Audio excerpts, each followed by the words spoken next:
I got the cash in the bag, stadium packed. Born a rock star in this life, gon' live it up on the attack. Baby, I'm bad, I just wanna get caught up in this life. I'm crazy, I'm mad, doing no cap. Only God wants you, better go live it up. Cash in the bag, stadium packed. Baby, I'm bad, yeah. Baby, I'm bad. I just wanna stay bad, stay mad. Chip on my shoulder cause they treat me like an outcast. I ain't gonna take that, stay back. I'll be swinging hard till the hits come in all caps. I ain't gonna lay back, pray that someone's gonna help me. Ain't nobody like that. I ain't gonna wait, that's all fact. Give me one shot and I'll never get the throne back. I'm sick of being cautious, I'ma go cause something, can't stop this. I'ma steal everybody's lane, call it shoplift. Sick of hearing everyone complain when they thoughtless. Taste the pain, it's like candy canes. It makes me go change into a better frame, into a better name. Society's insane, we all live for fame, yeah. Cash in the bag, stadium packed. Born a rock star in this life, gon' live it up on the attack. Baby, I'm bad, I just wanna get caught up in this life. I'm crazy, I'm mad, do it no cap. Only God wants you, better go live it up. Cash in the bag, stadium packed. Baby, I'm bad, baby, I'm bad. I got the cash in the bag, stadium packed. Born a rock star in this life, gon' live it up.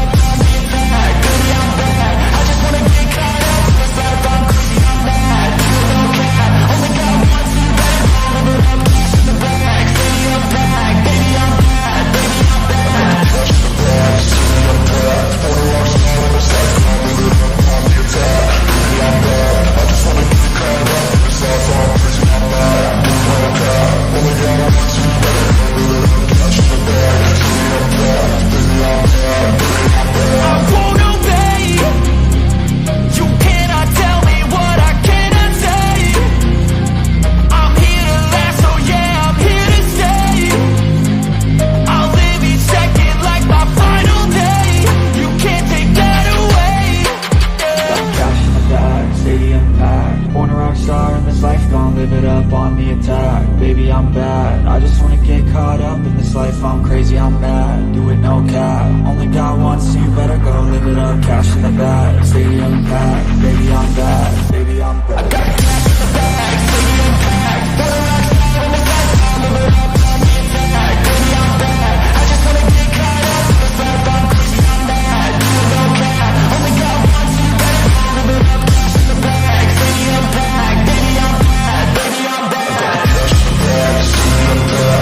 rock star in this life.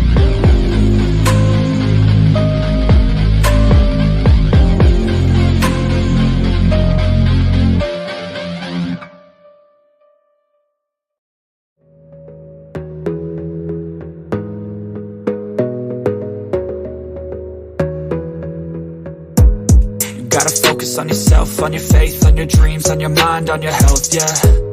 You gotta work, never tell, keep your head down, find what you love and excel, yeah. Push and pull and repel any hate, go create what you want, feel compelled, yeah. And once you finally get a taste of the race, you'll never look back once you felt that. Don't let somebody take your time and your worth, just focus on yourself first. Don't let somebody take your time and your worth, just focus on yourself first.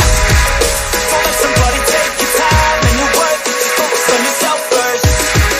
Don't let somebody take your time and your worth, just focus on yourself first.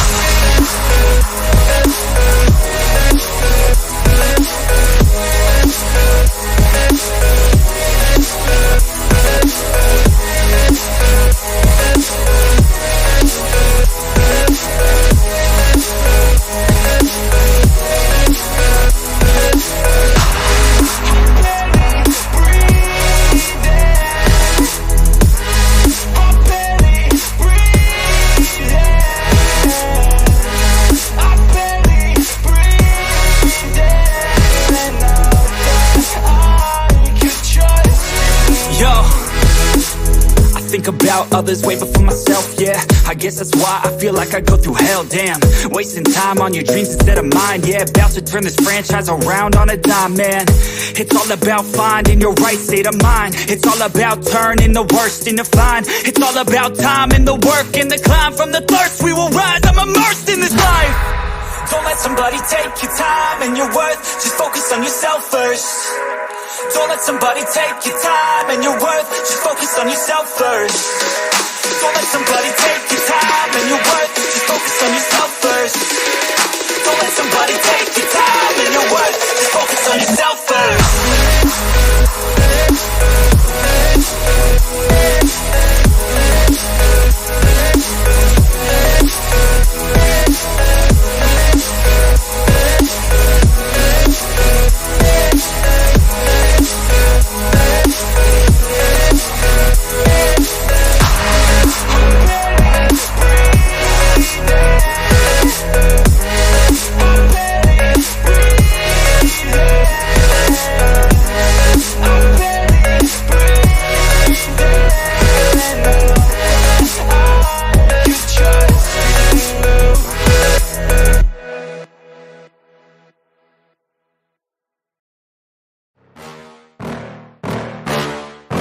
Yeah.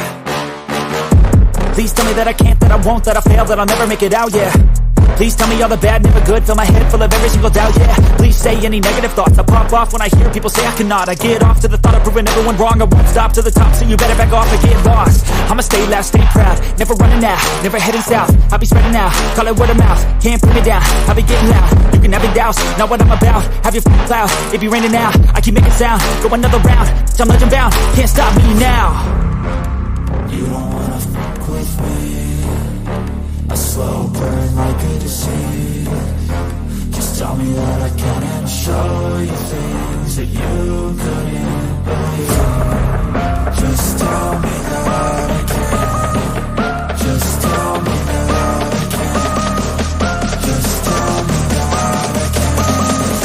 Just tell me that I can.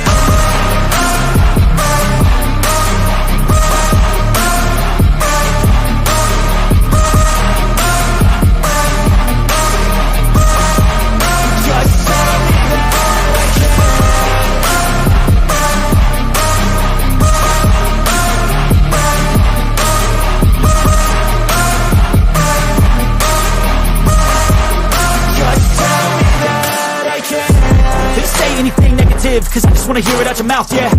Give me fuel, it's a tool that I use to go ahead and run my mouth, yeah.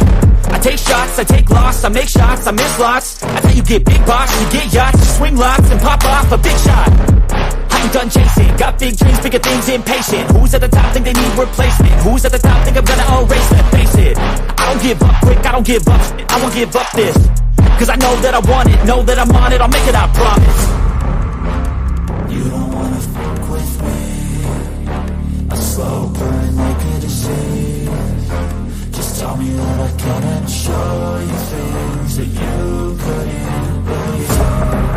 Just tell me that I can.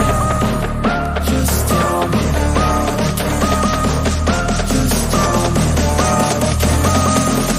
Just tell me that I can.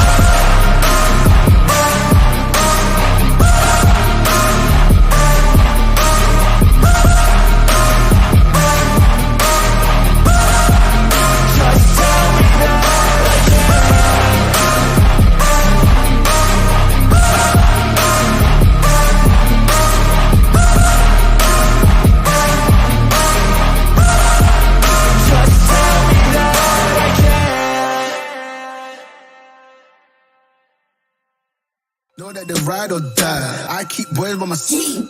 Know that they ride or die. I keep boys by my side. Day we hustle, but the night we Know that they ride or die. Know that they Aloha, what's up, everybody? Just running a little behind, waiting on Ronnie. It's always Ronnie's fault, but you can't blame him when he's 198 years old, you know? But What's up, everybody? Silver Girl. Let's see. We got Silver Girl, Cindy D, BNFF with Aloha Brother, Charlie Gabaldon, Al Bundy, Motor City, Aloha, Chrissy Cat, Aloha, Chrissy, Queen Bee, my fellow Michigander, Camel Carl, Aloha. Who else? Am I missing anybody? Kiss Off, Aloha, Kiss Off. And my phone is going off like crazy at the same time. Always right when I go live, my phone starts ringing. Devo's Weed Chronicles, aloha. What's good, brother? Good to see you. Hawk, what's good, Hawk? Time to achieve high, too too damn hot for anything else.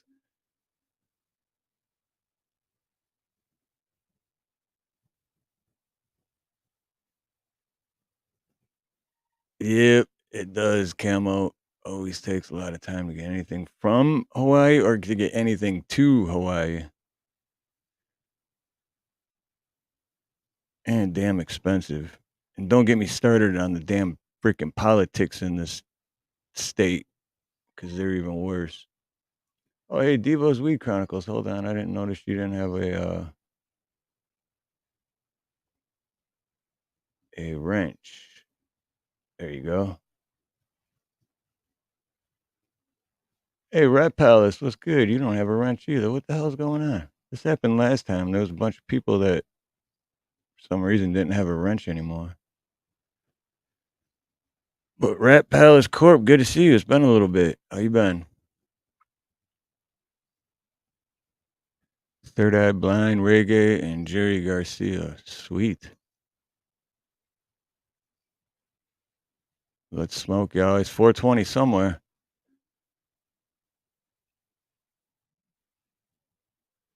Oh, ladies and gentlemen, I'm going to have to play this again just because I want to make sure that my brother here sees it. Know that they ride or die. I keep boys by my side. Know that they ride or die. I keep boys by my side.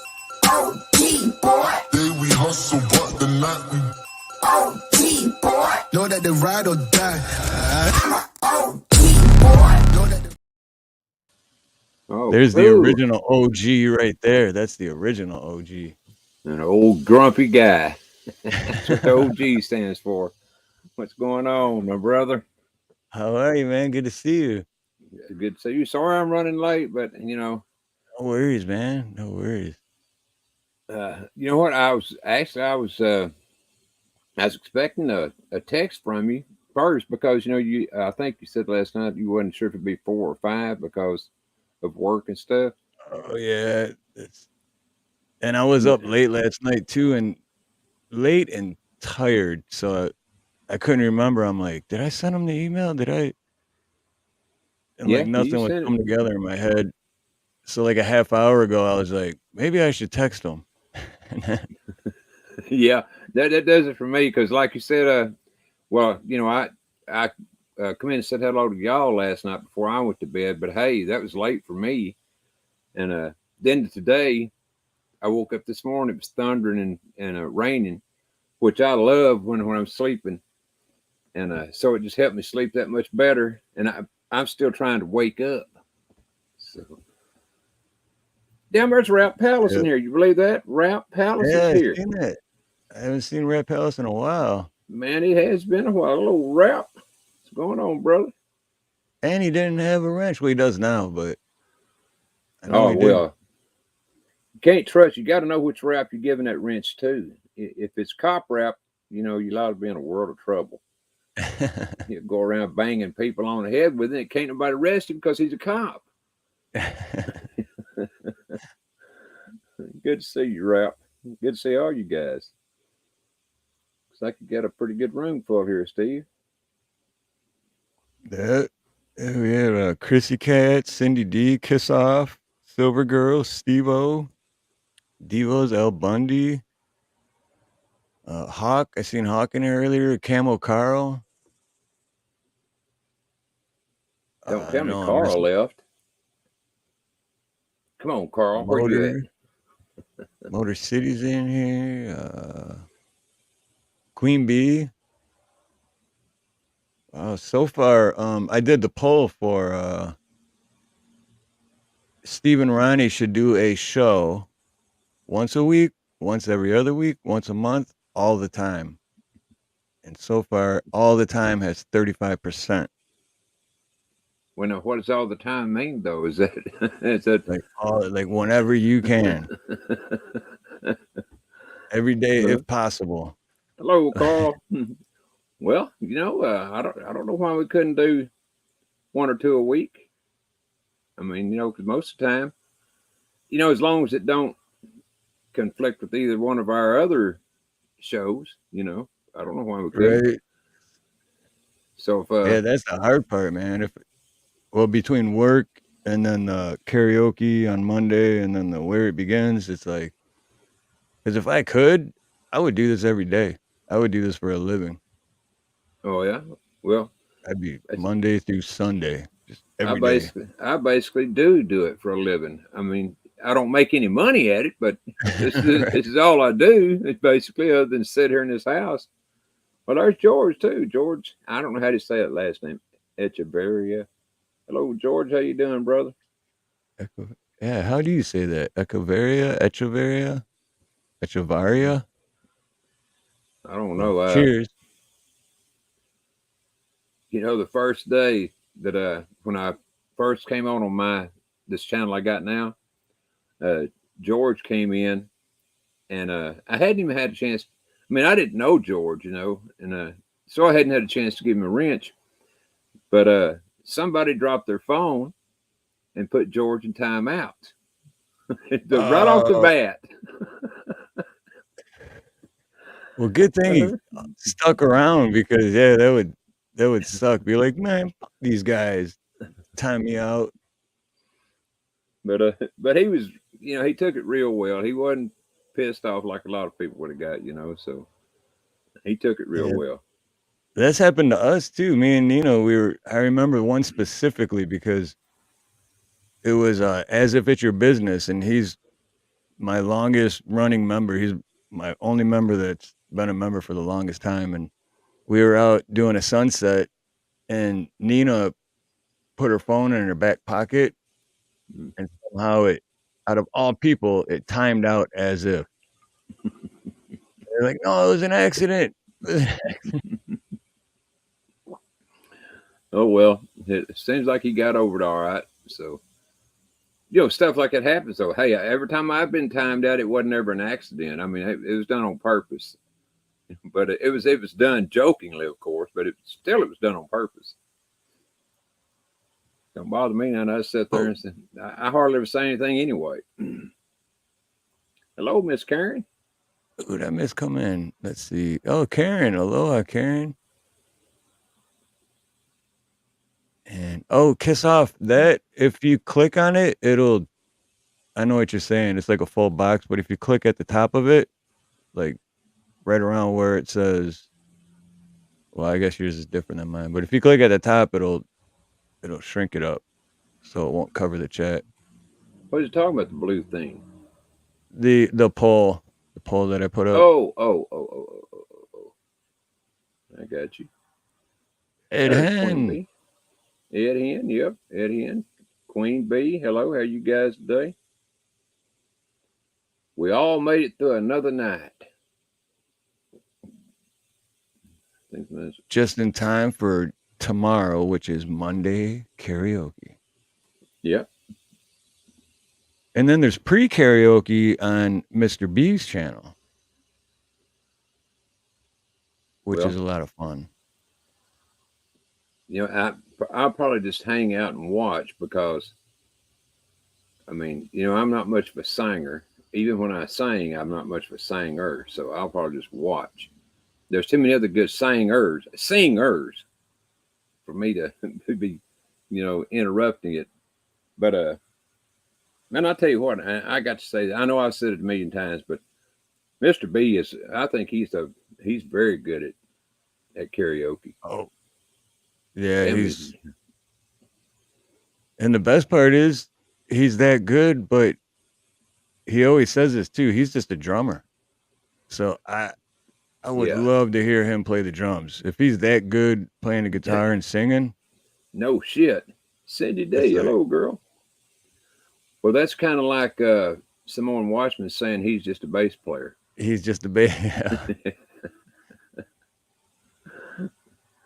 But I'll tell you what, between Simone Watchman and him being just a bass player and Mr. B being just a drums player, you know, if you put them two together and take the instruments, pull them out of the deal, man, they could be the singing duo, whatever it was. You know what I'm Oh saying? yeah. Could you imagine Mr. B and Samoan doing a duet? Oh man.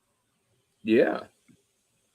They'd probably have a platinum right off their hands, you know, right off the bat. Now, if we could get Camel Carl to sing, though, there ain't no telling how big that would be. That would be gigantic. Or Hey, Craig the Yankees for Hunter. life. Craig the Hunter, yeah, he's fun. That guy's a lot of fun. I'm here to tell you now. Can you imagine what it'd be like if he made an album, though? Would people buy that album because it was so good at singing or because it was so funny? Which one would it be? I'd definitely buy it, but because it's entertaining. Yeah, it'd definitely be entertaining. You know, it was I was really surprised last night. Craig stopped by my chat for just maybe 5 minutes last night at the longest. But what was surprising about it was that it was so late. Craig's hardly ever up that late. It was about 1 o'clock around this time. You know, here. Yeah, he's usually like midnight's his cutoff. I figured it was earlier than that. Most likely. You know, being the guy that I am, though, I just had to ask him, and I knew he wasn't going to do it. And I was just kidding. I said, "Can you come? You want to come up on the panel, Craig?" He said, "No, I'm going to bed." I said, "I'm just kidding you. I knew you were going to come up this late." But I love to joke around with Craig.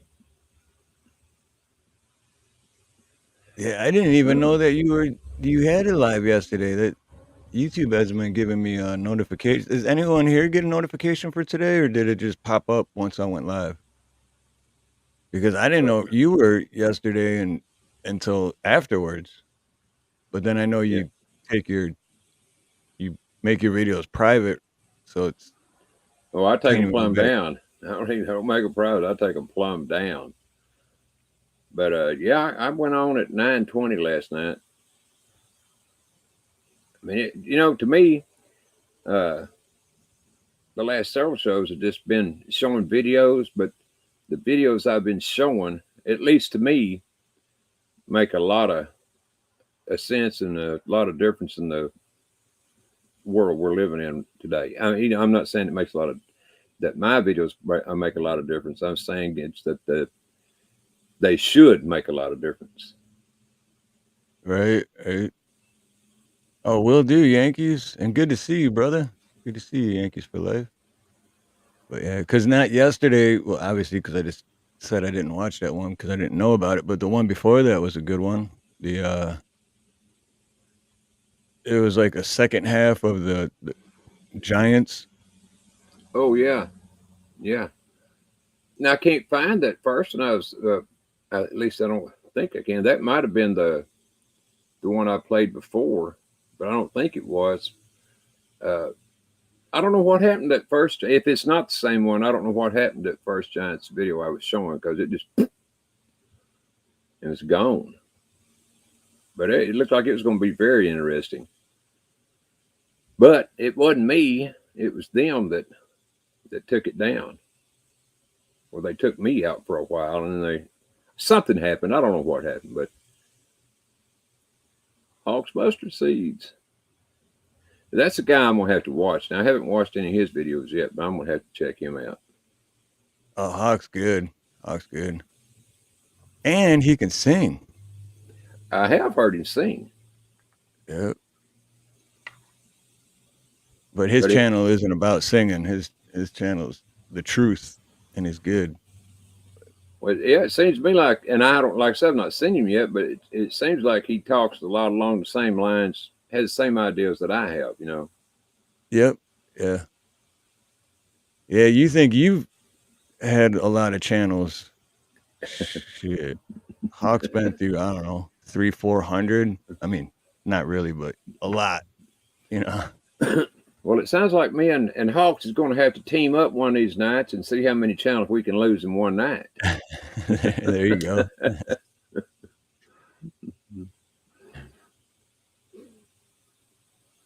I know I lost 2 in one night.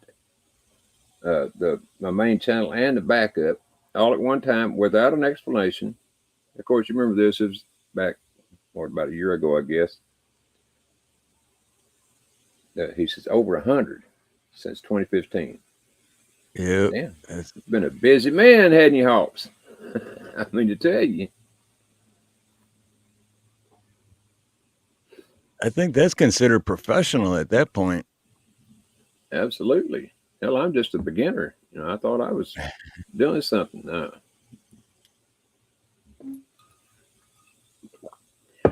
Yeah, as a matter of fact, Cindy D was telling me the other day that me and Hawks need to get together and do a show, but neither one of us knows the other, you know, so it's kind of hard to do, you know, when you don't know each other. And, you know, it does take a little bit of getting to know each other, which, you know, builds up the trust in the long run. But at first, man, it's kind of hard to do. Oh yeah, Indy. Beautiful hi, Indy. Indy. Hello, beautiful Indy. Indy's always beautiful, you know. No matter what time of day she gets up or anything, I mean, she get out of bed and her hair be all over everywhere and all that, and she's still beautiful. Always, always. I am irrelevant. The truth is what's important. Well, believe me, same way I look at it, Hawks. The same way. Because that was that one poll we did, remember, a few weeks ago, and it was, I don't remember how I phrased it, but would you rather, you know, have the news tell you what you want to hear, have the news be honest, or would you rather get the news from people's opinions on YouTube and honest opinions or something like that? But yeah, we were talking about the mainstream media compared to right. you know, guys like me and you and on here, and the people in the poll, the way I remember it anyway, voted for, you know, hearing guys like us tell it, and not the mainstream media. Which, thank God, you know, it shows they got some good brains. And which should give a hint to YouTube to stop censoring people to be able to speak their mind. But that's exactly why they ain't going to do it, because they don't want the truth out there. Yep, exactly. The last darn thing they want. You know, I'm telling you, man, they have, you know, and I know I said this before too, but I literally hate to take my videos down because, you know, it's slow. However fast you're going to grow to begin with, it's going to slow down your growing. You know, because people can't watch your videos and get any kind of a sense of what they're about. They don't know you or anything else about you. And so if you were going to gain 10 subscribers, for instance, in a month, you're lucky if you gain 10 in a year, because nobody knows about you, can see you. Right. Now, I've watched channels where I've never heard of, and I just kind of found it on accident, and I would go and watch their older videos. Exactly. But yeah, if you got to take them down, you don't have that option to go and. That's exactly right. And it says, Hawk and Ronnie, you two are on very similar pages for sure. Yeah. Oh yeah. That's what I figured, Andy. But like I said, I haven't watched any of Hawks yet, and I'm sure you hadn't watched any of mine. So, I have seen him on Steve's and on Craig's. Of course, he wasn't singing on Craig's, but and I think he's been on Shane's. Best I can remember. But I know I've seen him with Steve's couple 2 or 3 times. But anyway, to me, it's always great to meet somebody, that thinks along the same lines that we do, and talks about it too. But man, I'm telling you, as far as he says he has watched my show. I didn't know that, Hawks. Well, thank you, sir. We'll drop in some night and say hello, and we'll see if we can't work something out. My people get with your people get with my people, and work something out to have a show together.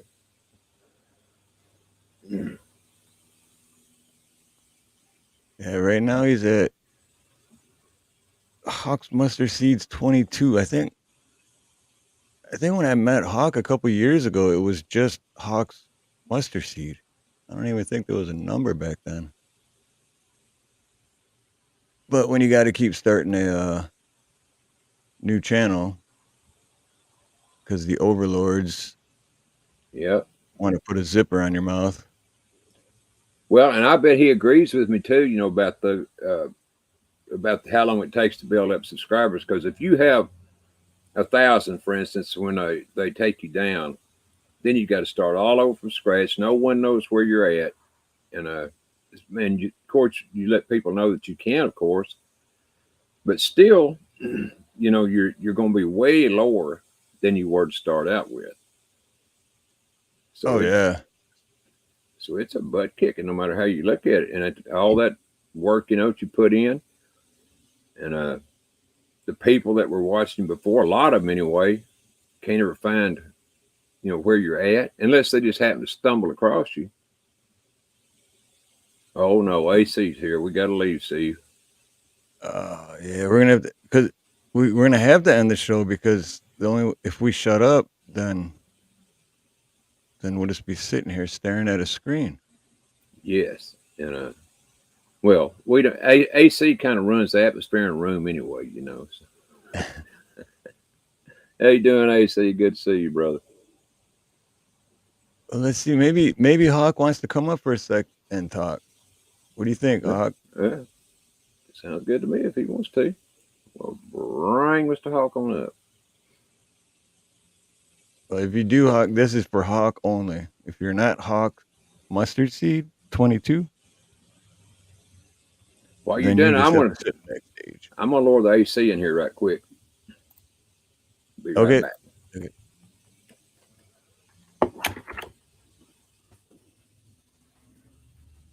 A nudist in disguise. That's awesome. Aloha, Hawk. How are you? Oh, let me kill the YouTube here. Give me a second. Okay, got it. Okay. Yeah. Hey, what's going on, guys? It is hot. It's Ronnie. If you can just point that air conditioner towards me, we would appreciate it. 108 outside, 118 inside. And unfortunately, I cannot be out there right now in that direct sunlight. So, yeah. Did you say 108 outside, 118 inside? Yep. Damn, where you at in the oven? I'm in Oregon. It's this is weird weather, because it said this morning that it was only supposed to be like 92 on the weather report, but it's definitely not 102. I'm looking at the thermostat outside right now, and it says 108, and the one hanging on my wall above my computer says 118. So that's pretty big. That's a pretty big fluctuation there, Why is it so hot inside compared to outside? I mean, it's supposed to be the other way around.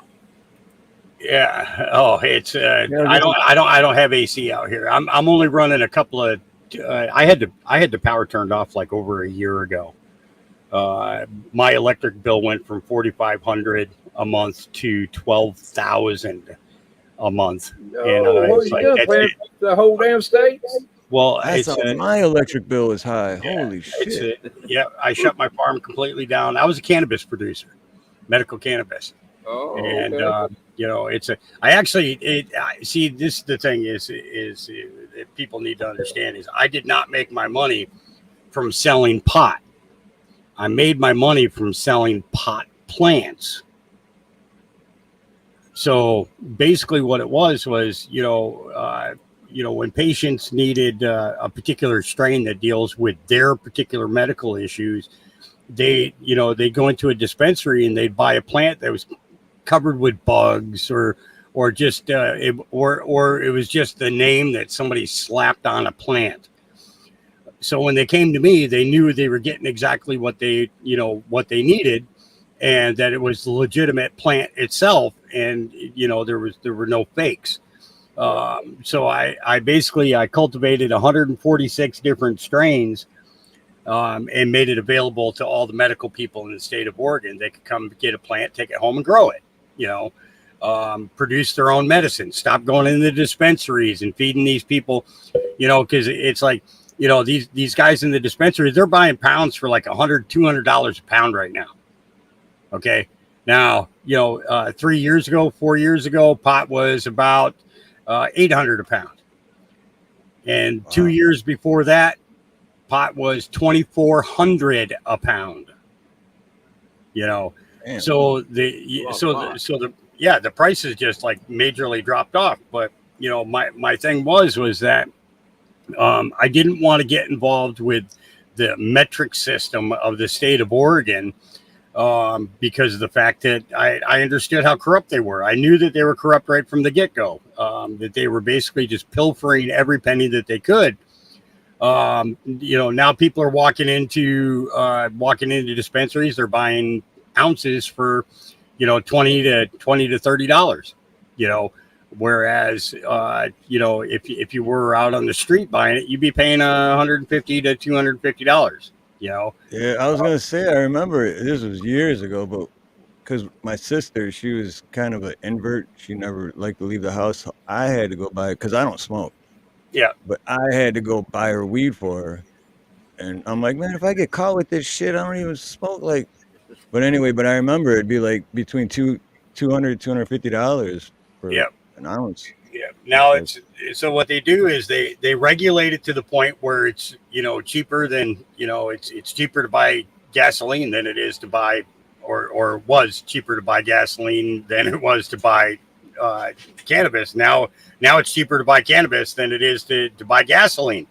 And basically they make you dependent on going into these dispensaries. And if you're a grower that grows for yourself or a couple of other patients, then basically they jack your electric up so much that you have to stop doing it, because it's their way of strong arming people out of the industry. Well, so what were you doing, Hawks? Were you, you weren't just growing in fields and things. Were you growing inside, using lights and things? Oh yeah, I have 5 big greenhouses, Okay. and and my babies always started in another building, and then they would get moved into the greenhouses. And then when a patient came out to buy a plant, they had the option that they could buy a little cutting for that's maybe 3 or 4 inches tall for $25, or they could buy a whole big plant for $125 that's already half grown for them. All they have to do is take it home and finish it. Shit, I'd take the half grown one if it was me. I wouldn't want to wait all that time. Yeah, exactly. Well, that's what I try to explain to people is that if you're getting something that's closer to sending into flower, and the only thing that you have to do is flower, then you're saving the 18 hours of light that normally you would have to provide for the plant. You only have to provide 12 hours of light.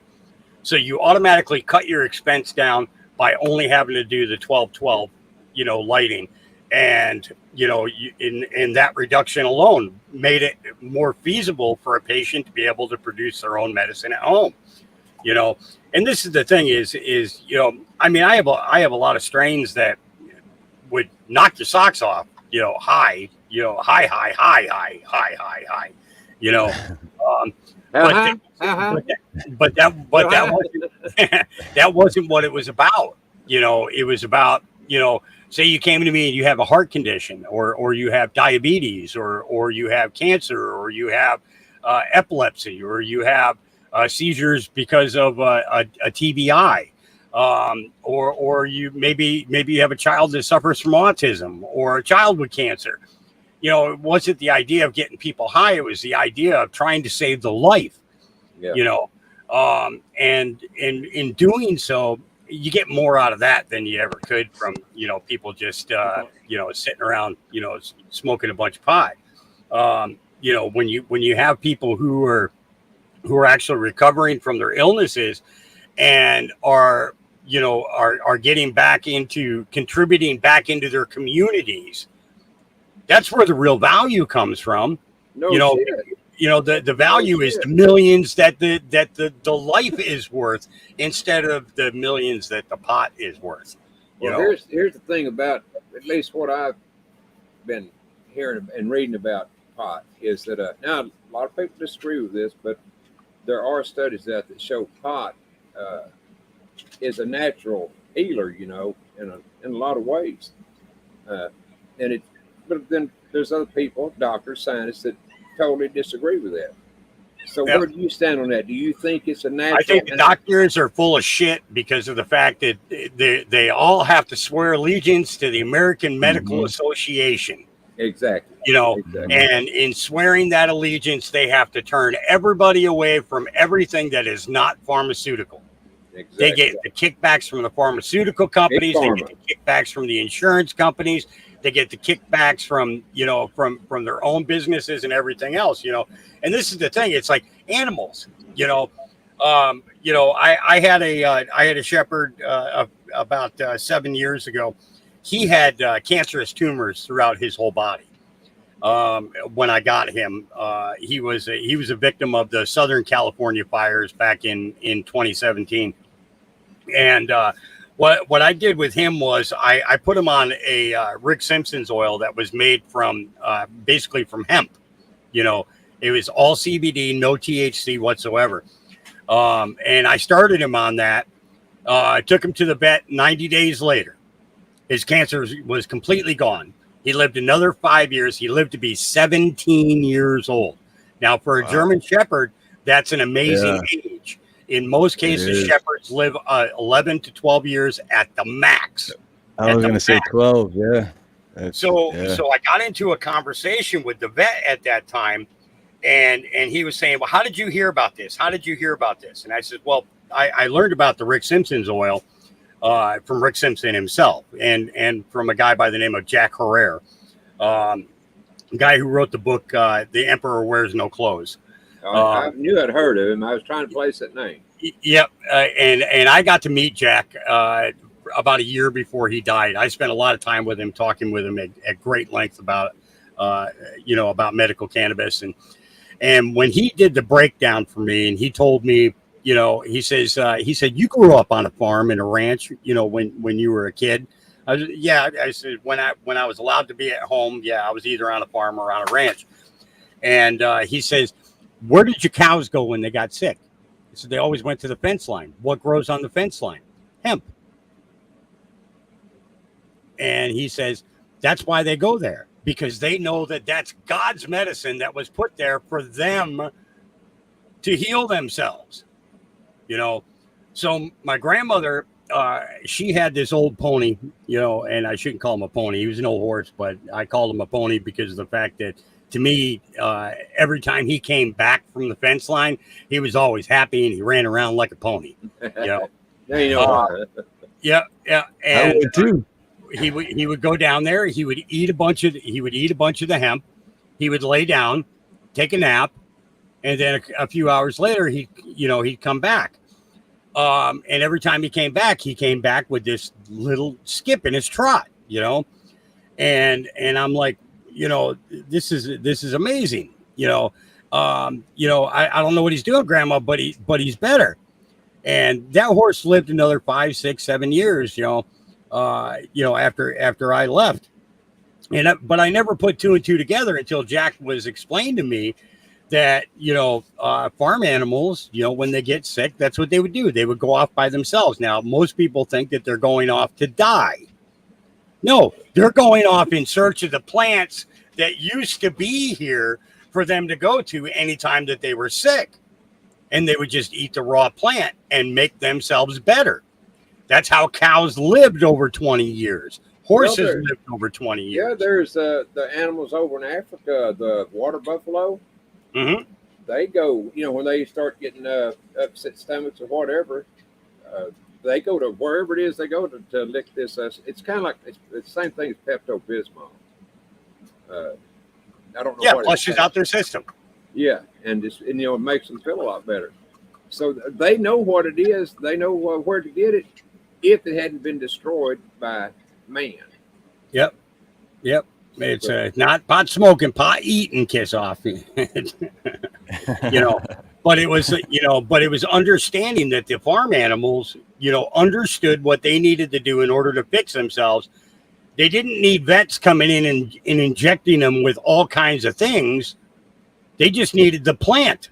Neither did we. Exactly. It's back in early cultures, this was the go-to. But in 1917, during the Spanish flu, that was the beginning of the eradication in the United States. Rockefeller had established the American Medical Association, rewrote the medical books. You weren't allowed to look at old medical books. Once you signed on to his doctrine, you could not research into things from 1,000 years ago or 500 years ago. Take your license in a heartbeat. Yep, exactly. Talked about. Yep. So these doctors are, they're getting, think about what was that TV show with Laura Ingalls there? Fox News. No, Laura Ingalls. Oh, That's Little House on the Prairie. Little House on the Prairie. Okay, yeah. So Doc Baker, he was the doctor that took care of the entire community. One doctor took care of 300 people. Okay, now you need 300 doctors to take care of one person because of what they've done, to our medical industry. Everybody's making bank. Could you imagine Doc Baker running around in a Ferrari? Or wanting a Ferrari, Well, here's what they do. If any one of us gets sick, that one doctor could treat you. But what they do is they send you to this guy, and that guy sends you to this guy, and he sends you to this guy. Before you know it, every kind of specialty in the world is in on one patient because they're all out to make money off of it. They ain't out to heal you. They're out to make money off of it. I was just about to say it's because if they had the answer and it cured you, then you wouldn't need them anymore. And then what? They're losing customers. Mm-hmm. That's basically what it boils down to. And this is the thing: is when they send you off to another doctor, understand that they're getting a cut of what that doctor gets. Oh, damn right.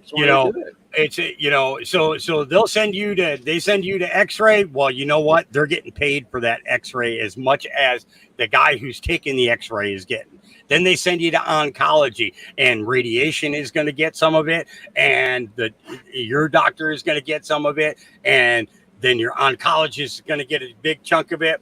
The nurses that all work there are going to get a big chunk of it. When did it change from being we care about the life to we care about the almighty dollar? When Big Pharma came in. Yep. Rockefeller, no, that's when it changed. Yeah, well, it's like if you see a semi truck driving down the road that's got a Walgreens on the side or CVS that's filled with pharmaceutical shit. That's perfectly legal. But if anyone else were to go sell anything that's inside that truck, you're getting cuffed. Oh, absolutely. Yeah. That's illegal drug pushing. I think of the song. You remember the song, The Pusher? Mm-hmm. I'm your pusher. Yeah. He said it straight out. And the thing is the dude used to be a drug dealer. before he became a musician. You know, Yep. so he was telling you the truth. Okay, now you got guys like you got 50 Cent out there, you got Kid Rock out there, you got all these different guys, and you want to know what they all did before they became famous musicians? They were all drug dealers. Mhm. You know, That's they right. found a way around the system. Okay, but it would be awesome if any one of them actually stepped up and told the truth about the medicine, and you know, and started a streamline across the world, you know, to free the real medicine that the creator put on this planet for us.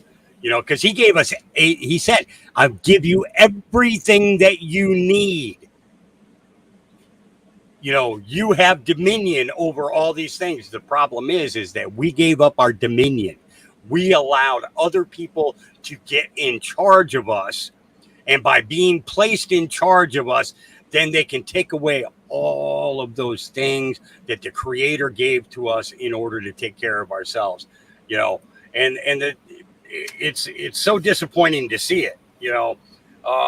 But hey, it's let's not make this a stream about cannabis. But hey, I will say this about it's in the same subject matter. What they do is, with a lot of patients, they'll take you in and get you addicted to a certain drug, and to keep getting that drug, then you kind of have to toe their line. You know, you can't. Well, I'm talking about me. Is what I'm talking about. I've had bad back issues now, and I've had lung cancer and got it again now. So what they do is, here in Texas, you can't smoke pot legal. Yeah. I mean, if I smoke pot, then I can't get the pain medicine that I need. Exactly. They do the same thing here in Oregon too. So if I want to try pot, see if it'll work as good as the pain medicine, and if it happens to not, well, then I lose my pain medicine, and it don't work either. So I'm a creep. And I smoked pot a little bit in my life, not enough to know if it would. I never used it for pain. When I did smoke those few times, I just did it to get high. Yeah, yeah. But, so this Rick Simpson's oil. Basically, what I do is I take a couple of pounds of pot, I put it in a 5-gallon bucket, all ground up, chopped up, small pieces and everything, and I take in and I pour in a couple of gallons of either moonshine or 192 proof alcohol. And I let it soak in there for a few days. I shake it up. Every time I walk past that 5-gallon bucket, I pick it up and I shake it, And basically what I'm doing is through the alcohol, I'm extracting all of the oil from the plant. Okay.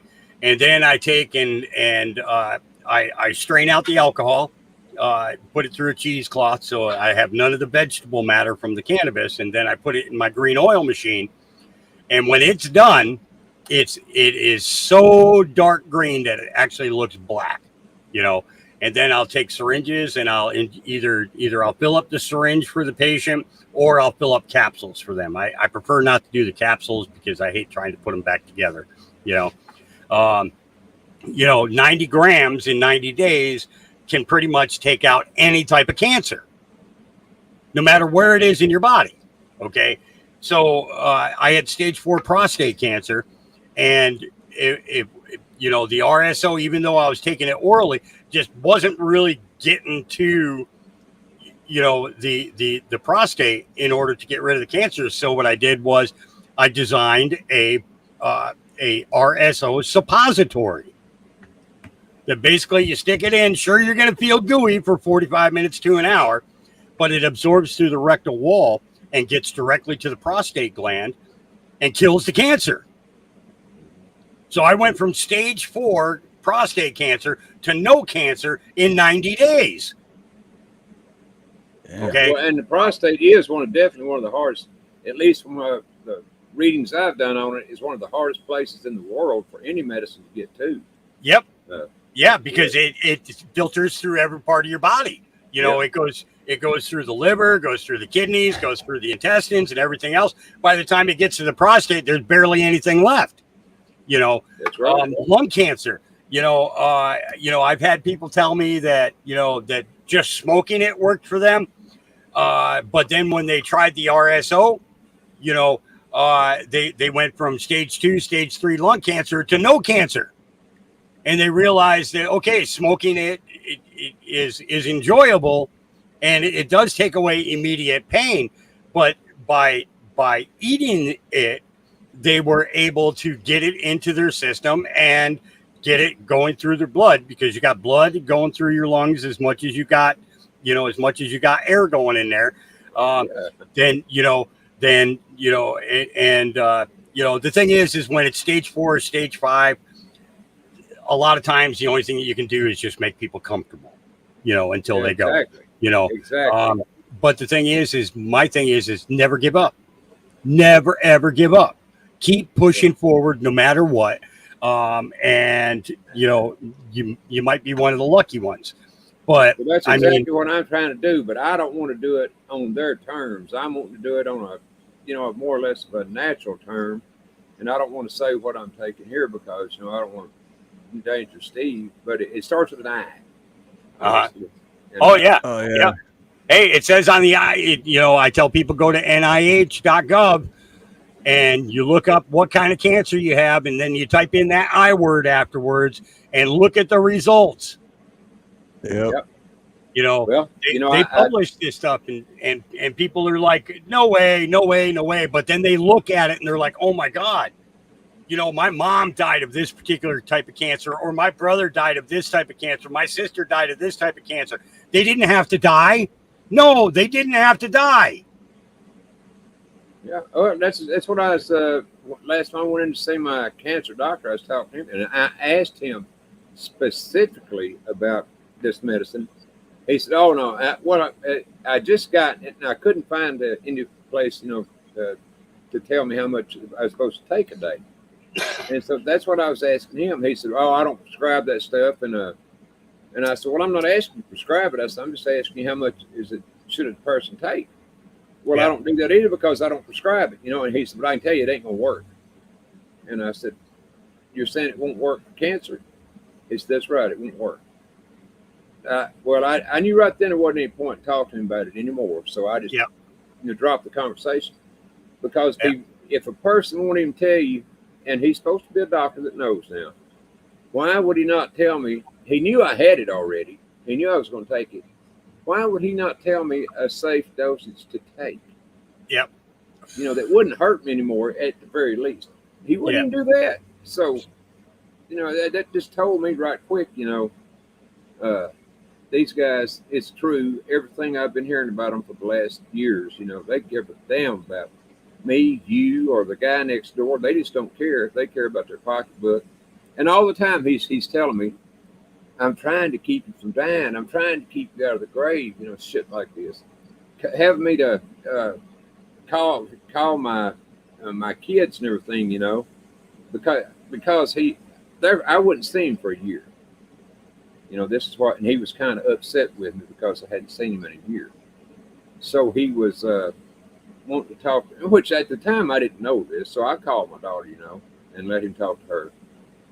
And so what he's doing though is trying to put a scare into my kids, to get me to start coming and doing what the doctors are saying. And then after I found this all out, I talked to my kids later on. I said, look, I'm not ready to die at all. I said, I'm just trying to go about it in a different way than what they want me to. And they don't like it because I want to do it in a natural way. I don't want to take the radiation or chemotherapy, in other words. Yeah. And I don't. And it's, and the thing is chemotherapy, radiation, when I first got the prostate cancer, I let him do the chemotherapy. But the problem is what happened after the chemotherapy was it changed my entire metabolism. Things that I used to love to eat, I cannot eat at all anymore. Okay. I mean, literally to the point where I have to keep EpiPens in my refrigerator because of the fact that if I open up a can, a canned good, and it was cooked with onions or peppers, that's it. It closes up my throat, stops me from breathing, and I'm off and on my way to dying. So I have to jab myself with a flipping EpiPen. But and the thing is my grandmother, she was known for growing Vidalia onions, Before and you start there, Hawks, and I can't remember exactly. I just want to inform you the best way I can about it. And I don't remember exactly what it was, but I heard something about the EpiPens the other day. And my memory, I mean, is shot. I'll just be honest with you. But it wasn't good news on the EpiPens, whatever it was. I would just have you look into those, brother. That's what I'm saying. Yeah. It's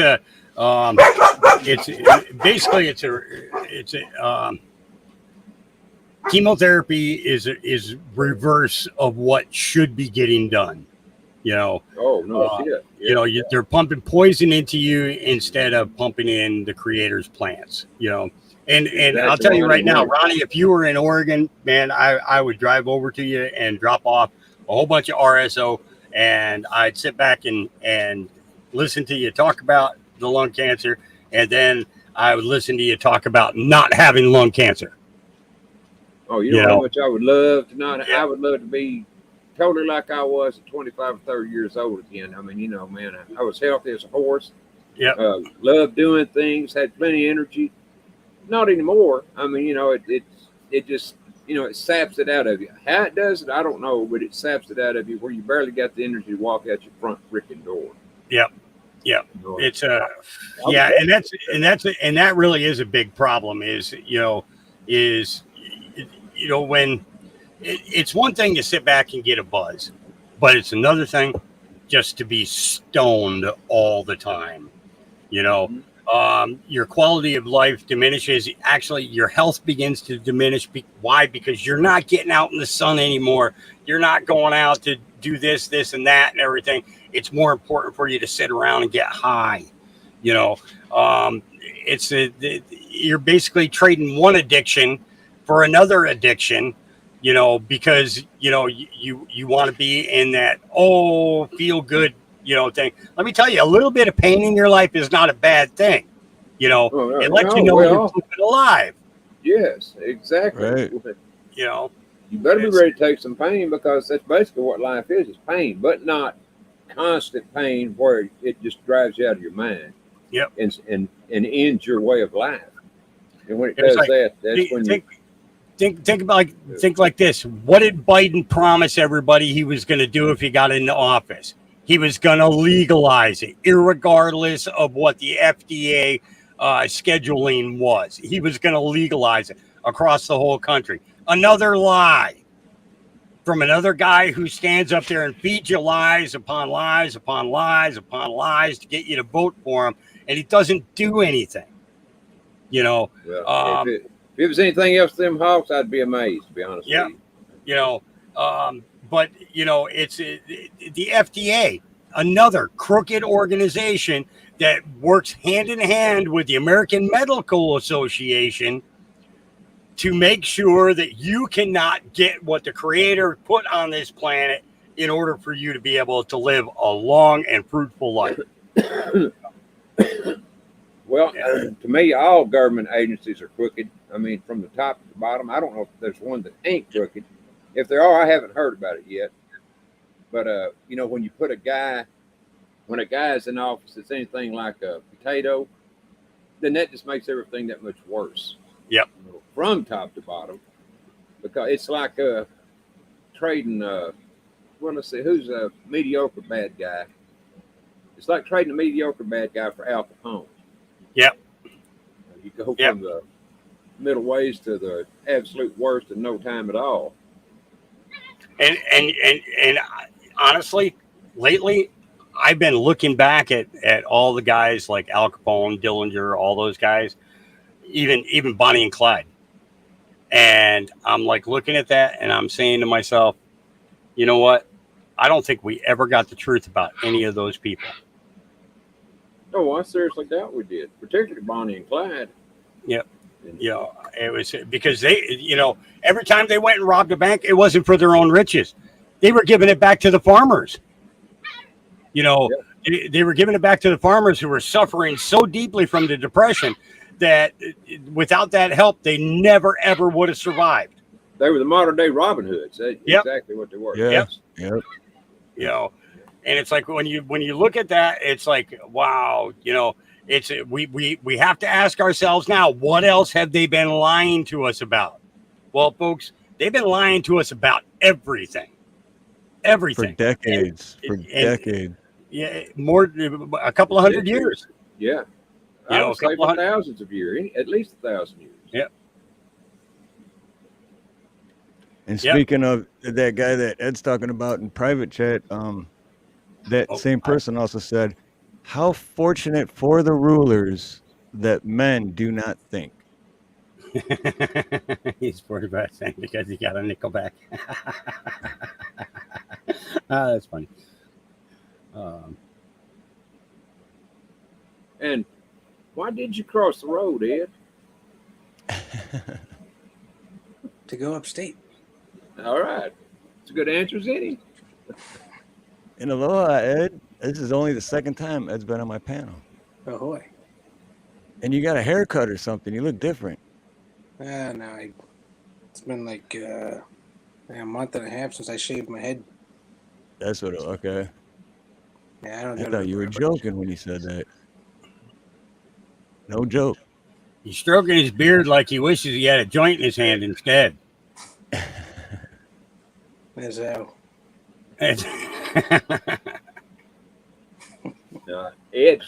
Hawks, Ed can't smoke marijuana because he's too busy reading. Ed is a book hound. I mean, right on. He's got his nose. His nose is kind of scrubbed off at the end. That's what happened to books up there. I was not paying attention. I saw the preface was in English. I got this book today. Uh-oh. And it's written in Latin mostly.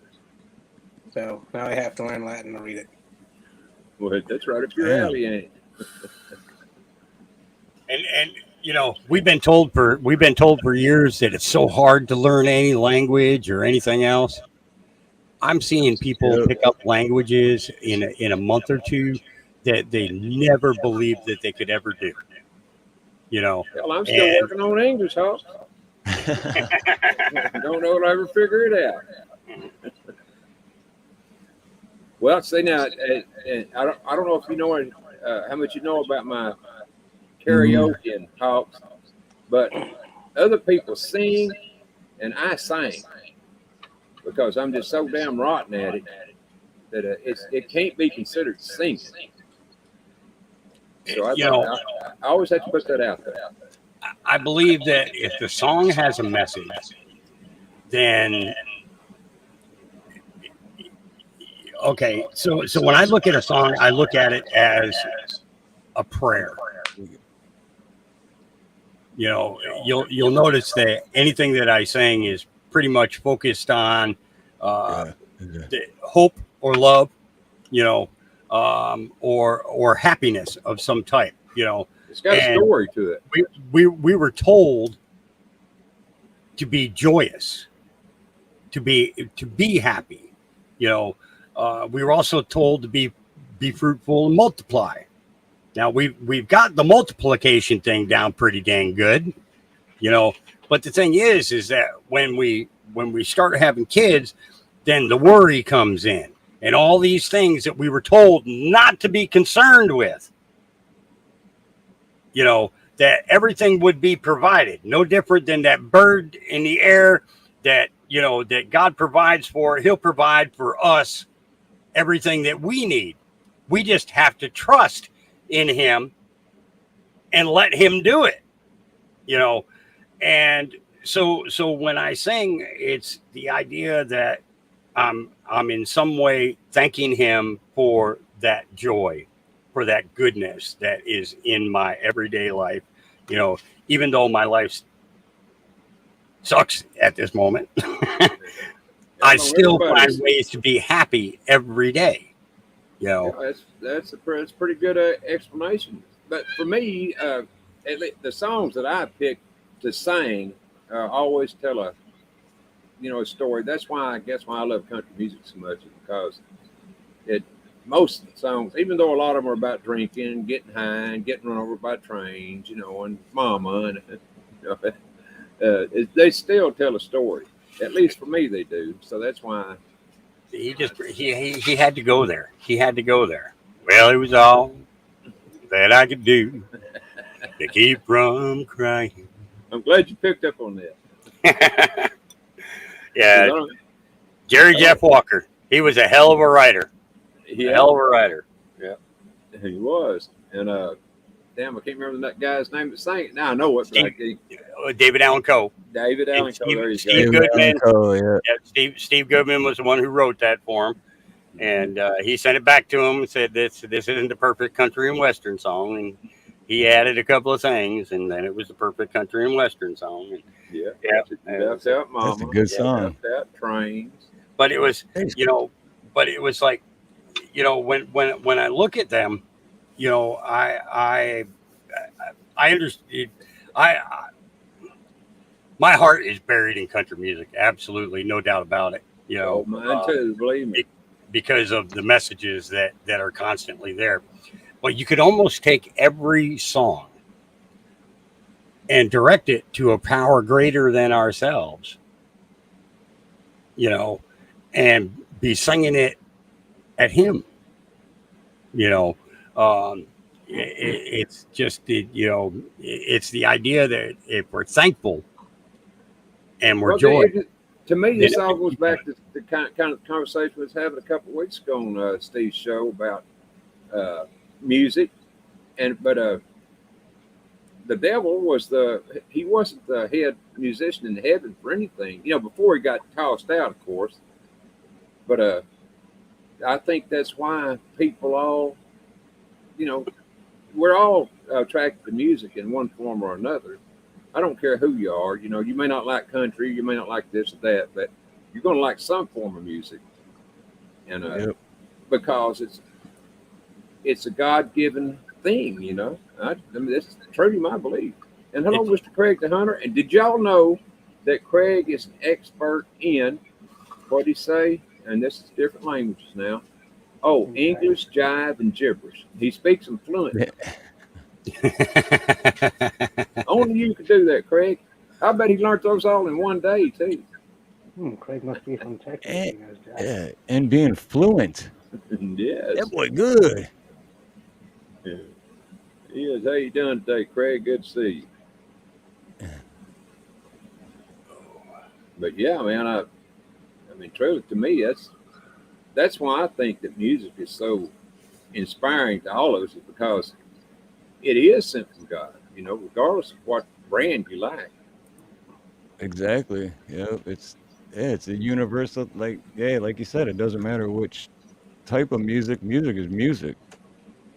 Yep. Man's first, what's the word for it? Man's first interest in a particular thing that basically sets them on the path of what they're going to do for their lives. Okay.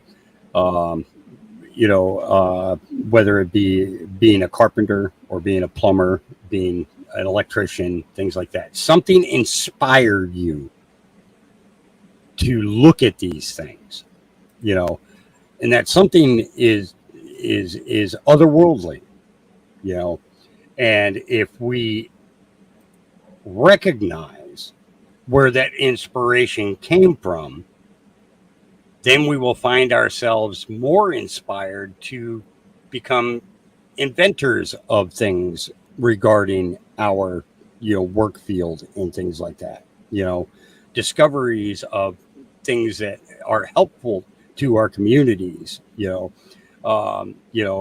think about the two guys who came up with insulin for diabetes. Okay. They had nothing to do with the pharmaceutical world whatsoever, and when they discovered it, they wanted they wanted it given to the world. They wanted it given to everybody who suffered from diabetes back then, but what happened? No, the pharmaceutical companies moved in and they did things that made it so that you had to do this medicine for the rest of your life. for the rest of your life, changing the natural order of things, you know. And it's like they had the cure. They had the cure. It's no different than cannabis is the cure for cancer. You know, moldy bread is the cure for diabetes. You know, Yeah, that's a new one. I hadn't heard that know one. that. I've heard it's a cure for a I lot never of heard that things, either. but diabetes is a new one. Yep. I'm That's- gonna grab me that's- something to drink right quick, guys. Be right back. but that's where the you know, the motivation for getting rid of diabetes came from moldy bread. And then I 3 never years knew that. later, it was the discovery of penicillin. You know, so they had the cure for diabetes before they got the penicillin. You know, and figured out what the penicillin could do. You know, as to take care of other things. And it's like, wow, these guys got away with so much. And the thing is, we got to take it all back. We have to take it all back. You know, that's the only way to defeat it is to take it all back. Make the riches not worth it because, you know, and make the riches invaluable. And making it invaluable means that you're not the rich guy. You're not the big wig on the totem, you know. And the thing is they were taking the daily dollar from the man and turning that into gold, you know, so that they could maintain their vast wealth by maintaining gold and silver and such, you know. And hey, what's going on, Craig? What's up, guys?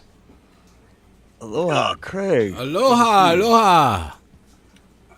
The Look man at himself is here. We're sitting here today, Craig, solving the world's problems, one problem at a time.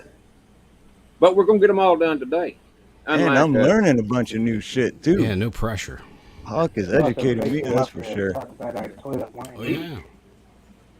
Yeah, I'll tell you one of the biggest cancer killing plants on the planet is on your island, the butterscotch Hawaiian. It is it is the largest pancreatic cancer killer on the planet. Out of 142 strains, that one strain has had 100% success rate in curing pancreatic cancer. And in most cases, pancreatic cancer, the doctors just write you off right then on the spot. Yeah, that's a bad one. The butterscotch Hawaiian. It's from the southernmost island. Butterscotch Hawaiian. Yep. I did not even know that. I've been here 15 years. And, wow. Is that where they get butterscotch from, or no? Just No, separate, no, just, it's, okay. no. It's called butterscotch Hawaiian because of the way that the buds come up. Looks like. Do you remember the butterscotch? Oh, okay, drop? it's dank. Candy? All right, I got you. The golden candy. That's basically what the buds look like. And that's why they Okay. called it the butterscotch Hawaiian, because it looked like when the buds are all grouped together on the plant, almost like grapes are on a vine. It looked like a bag of butterscotch candies. Oh, nice. You know, and that's where that name came from. But it's for pancreatic cancer. I mean, on an average, 200,000 people worldwide die of pancreatic cancer every year. 200,000. Okay. And you multiply that times all these years, you know, these people didn't need to die. Exactly. You know, Yep, lung exactly. cancer, prostate cancer, testicular cancer, all of them. These are there are strains out there that would have destroyed their whole business model. You know, if it wasn't. Absolutely. It would put the pharmaceutical companies out of business completely. Yeah, so you can't do that. I mean, Well, but you got to remember they started off with a fear campaign, reefer madness, trying to get people to think that this is the way that everybody who uses this is how they act, and this is how they'll always be, that they're going to be psychologically unfit for the public and everything else. All fear porn, and still pumping it out today. Oh, absolutely. Absolutely. It's so disappointing. It really is. The people that I know that have died, you know, from cancer, in their last days, I always end up having a conversation with them, and they always tell me, "I wish I had listened to you and tried your medicine." Well, you have to try, because if you don't try the things, you're kind of ripping your own life off, because it's been proven. I mean, how many millions of times that they're, at least in most cases, their forms of cure don't work. Yep. Their cure is the death sentence. So, I mean, I just don't trust doctors as far as I can throw them anymore. Yep. If I ever did, I damn Well, sure yeah, don't it's now. designed to Well, keep it's you coming back. Keep coming back. Yeah, is that It you, Ed? is. Yeah, there you go. I can hear you better. It's designed to make you, to keep you sick, not to make you well. It's either to keep you sick. Their stuff is to keep you sick or make you sicker, and in most cases, take your life. Yep. That's all it is. So if you don't go out and try to find something on your own, through a good network of some kind, well, then your life is basically over. If you have any kind, and I ain't just talking about cancer, I'm talking about many other diseases that they Well, invented to I mean, put on us. that's how they got me, because they just kept feeding me Vicodin and Vicodin. And this was 12 years ago, but I kept taking them, and then what they were giving me wasn't enough because I was so used to them. And then I doubled it, tripled it. I was taking up to 20 Vicodins a day, Yep. and then I had to get them just so I wouldn't feel sick. Yep. But Yep. it's You go been through the almost withdrawals 12 no years. different than what it's like Opioid, right? yeah. Yeah, It's, opioids. Yeah. opioid epidemic, and it really is an epidemic, because they're making things that are actually more addictive than heroin, Yeah. or they're Oh, using yeah. heroin in the medicine in order to create an even stronger addiction. The How fin, about fin. fentanyl? I mean, my Yeah, goodness, the that's fin, yeah. Oh man, yeah. I was taking that back then too when I could get it. Just like I've never put a needle in my body at all, but Yeah. I was taking all the same shit, just not through a needle. But it's been 12 years, almost 12 years since. But that's the whole thing, like you were saying earlier about pain. I have to deal with it now because I can't take nothing for it. I Well, mean, I could, but I don't want to ruin my life again. You know. well, I a buddy of heard mine that. was up visiting yesterday, and he was telling me about a guy. He went into Starbucks, and he was waiting patiently to use the bathroom before ordering his coffee. And he walks into the bathroom, and it's completely smoked out. Completely smoked out. At first, when he first walked in, he figured either somebody smoked a cigarette in there or somebody smoked a joint in there. No, the person who was in there before him was smoking fentanyl. Smoke All right. it. Damn, I didn't even Yep. know you could smoke it. Oh, yep, they were smoking it, Wow. and Oh, the guy was shit. smoking the fentanyl, and the dude dropped dead while Now that I ordering, can believe very easily. his coffee. After going in the bathroom, just going to the bathroom, washing his hands, and then going back out to the counter, and he dropped So dead of an he overdose wasn't of the guy fentanyl. that smoked it. He just went in the bathroom afterwards. He went into the Oh, bathroom oh, afterwards. Yep. I got. Yep. I didn't. That's shit. like people come in contact with, like officers have to worry about coming in contact with it and stuff, or even just getting it on Yeah. their hands, I think. Yeah. Yeah, just touching it will kill them. Damn. Just That's one scary. little touch. It is How scary. bad does that suck, man? Like I'm just gonna wash my hands before I grab my coffee and you're dead. Yep. It was that's pretty bad. That's pretty bad. Don's like he's like, I'm glad I didn't know the person. He says, because I think I would be even madder than what I am. He says, but that's all you see in downtown Portland now is drug addicts. Like it literally is the zombie apocalypse.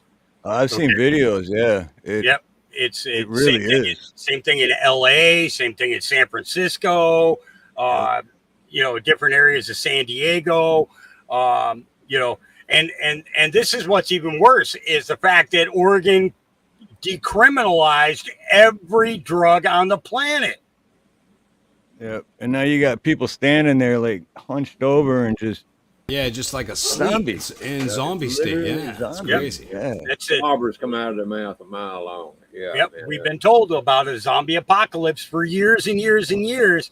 Well, folks, you are seeing the zombie apocalypse. And that's literally where the government has placed us. You know, these people were so destitute that it's the easier for them. You know, there was an interview that was done on I'm thinking it was I almost hate to say this, but I think it was on CNN where they sent an investigator down to downtown Portland to find out if it was really as bad as people said it was. And they interviewed this young kid, 21 years old, okay, who on an average consumes fentanyl 18 times a day. And he would much rather live on the street and consume that fentanyl every day than go into a rehab place to get help.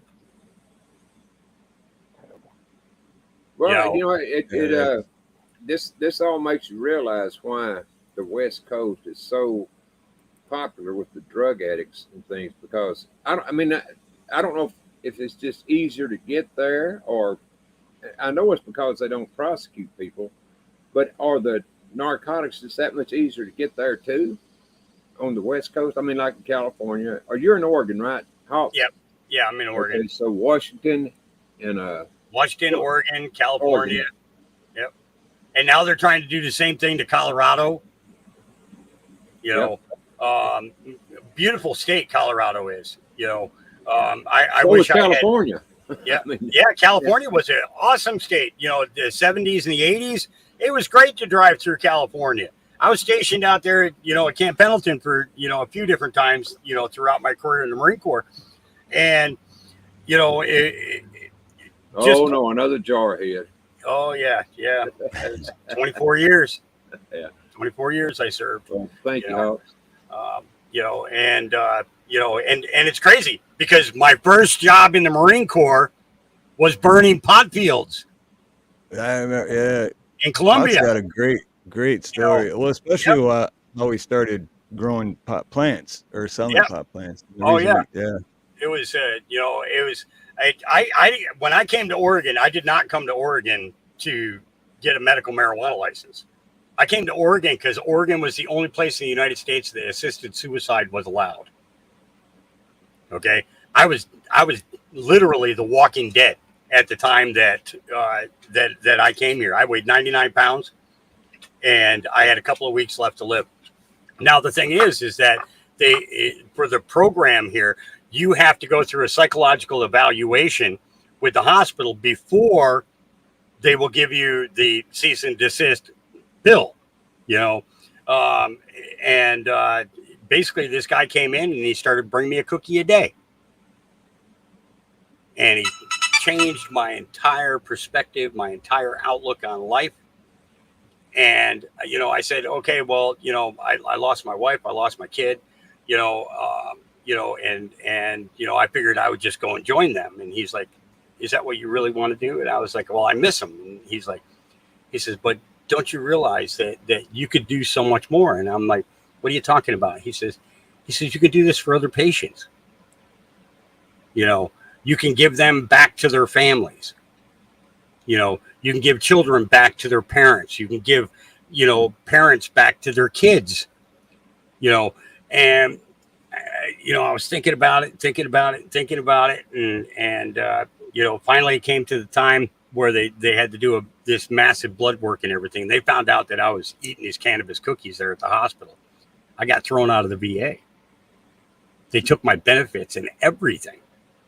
Okay. Never can go back to another VA. Even though I served my country for 24 years, I can never step foot back into it. Wait a minute. They won't let you go back to another VA because you're eating cannabis cookies? Yep. No shit. I didn't know that part. That's damn. So they moved me from the VA there in Portland down to and get this, is they didn't even take me out of the gown. Okay. They put me on a gurney and there's a tram that goes from OSHU, Oregon, OHSU, which is Oregon Health and Science University, and the VA. There's a tram that goes up and down, and so most people would park down at the lower place, and they would get on the tram and ride that up to the VA, so they didn't have to drive up that big hill, And so they rolled me on the gurney to the entrance to the tram with security guards. Okay. And as soon as the doors open, they pushed me onto the gurney. One guy rode down with me down to OSHU or OHSU. And what's funny is there was a doctor standing right outside the tram entrance. Okay. Waiting for me. And he handed me a clipboard. I need you to sign here, here, and here. Okay. Now, I just got in trouble for eating medical cookies in the VA. Okay. So at that point there, I was like, I didn't want anything to do with cannabis in that moment, Well, what this doctor did was one of the documents that he had me sign, and it was unbeknownst to me. I thought I was just signing intake paperwork. Got me into a room, and he took off. He says, I'll see you in about an hour and 45 minutes. Well, he went downtown Portland to the Oregon Medical Marijuana Program, took my paperwork in there, got my medical card, paid for it out of his own pocket, came back to the hospital, came into my room, big box in his hand. In this box were enough cookies to last me an entire year from the guy I was getting them from at the VA, and my medical card. Okay. You were kind of led into this whole cannabis thing. It seems like God was slapping you upside the head and saying, hey, this is what I want you to do, dude. Yeah, he basically said you're not done on this planet is basically what it was. You're not done. You're not done. Steve, I got to ask you a question right quick. I'm not trying to change the subject here, but go ahead. At the bottom of, I was trying to chat here just a few minutes ago, and I ain't never seen this before. It says join the chat, and then when you hit that, you got to sign in or something. No, when you hit that, then you can chat from down there instead of going to the YouTube. But it asks you to, it does. He's right. It asks you to sign in, and I'm afraid to click it, Ronnie, because I don't know where it'll take us. I did it on Shane's and someone else's, but yeah, I've seen people click it and get bounced off of StreamYard. Yep. But when they come back on, it works fine. So the first time you do it, it might bounce you out of StreamYard. Just come right back. It says, I just clicked. It says StreamYard wants to access your Google account. This will allow StreamYard to manage your YouTube account. Make sure you trust StreamYard. I don't know if I trust. Well, I don't trust Stream. I don't trust. I did it twice. I did it on Shane Phelps. Ronnie has and Mr. trust B's. issues. I do. But yeah, you don't have to. For good reason. But I did.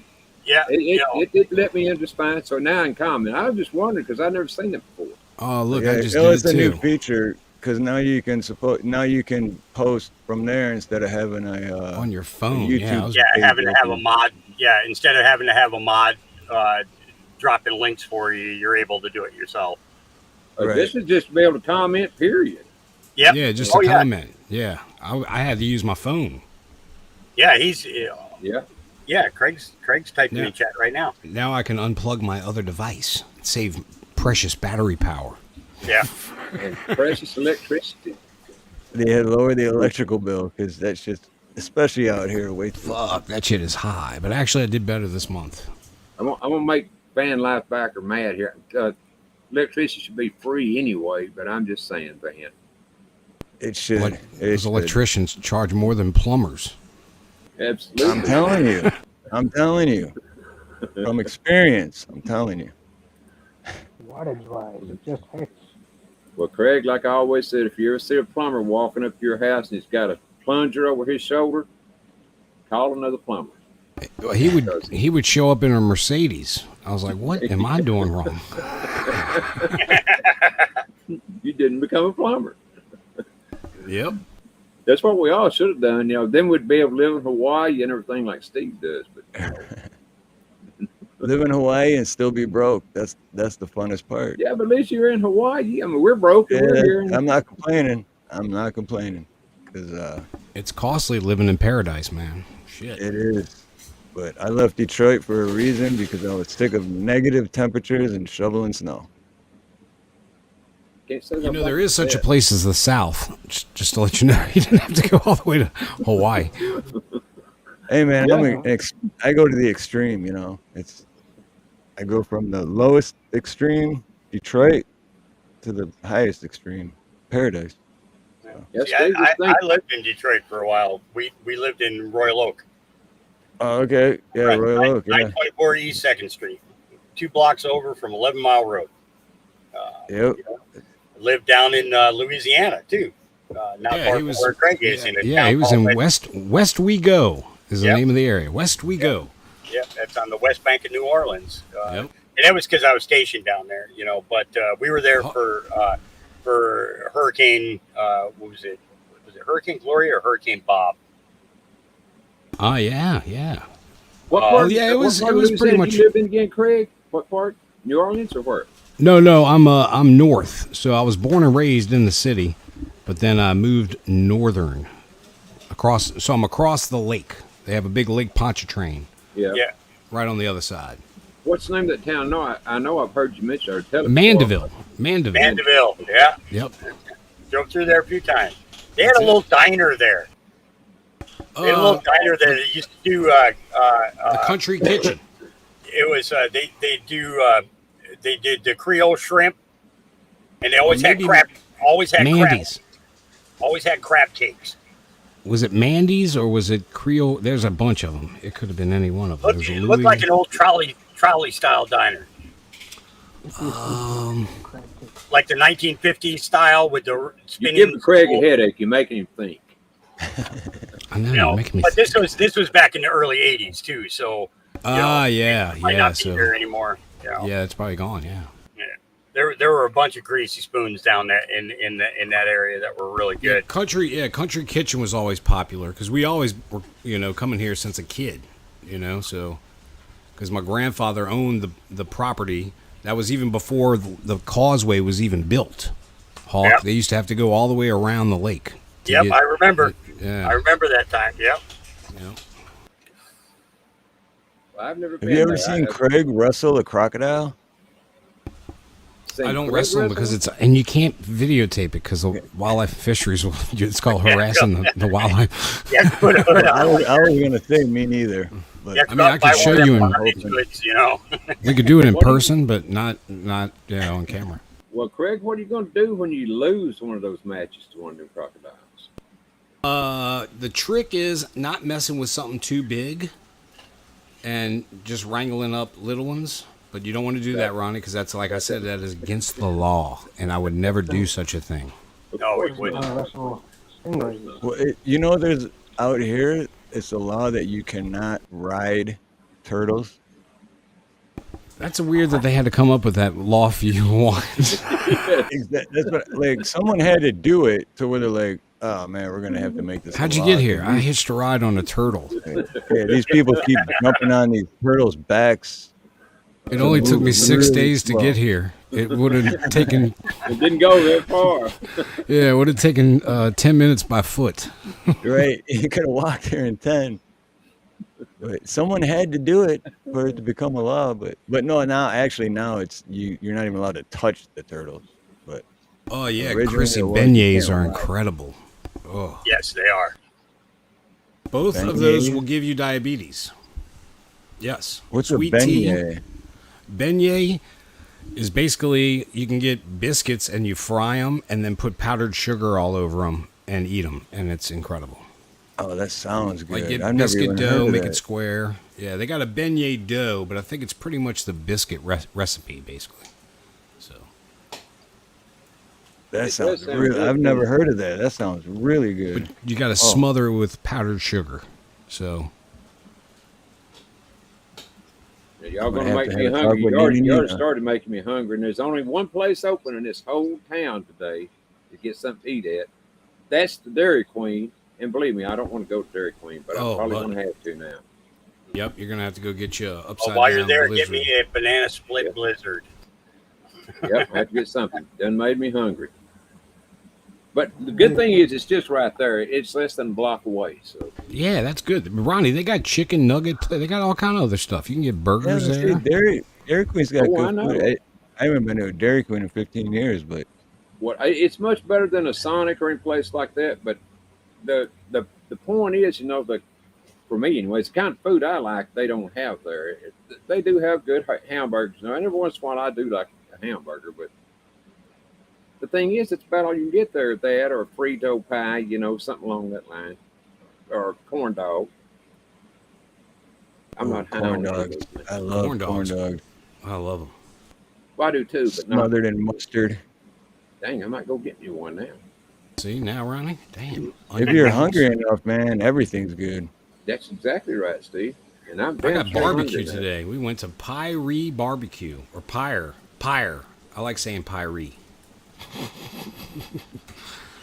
Damn good stuff. Brisket, smoked chicken, and ribs. It's time to make me hungry. Hungrier. I'm gonna be hangry here pretty soon. Macaroni and cheese, Ronnie. No macaroni and cheese.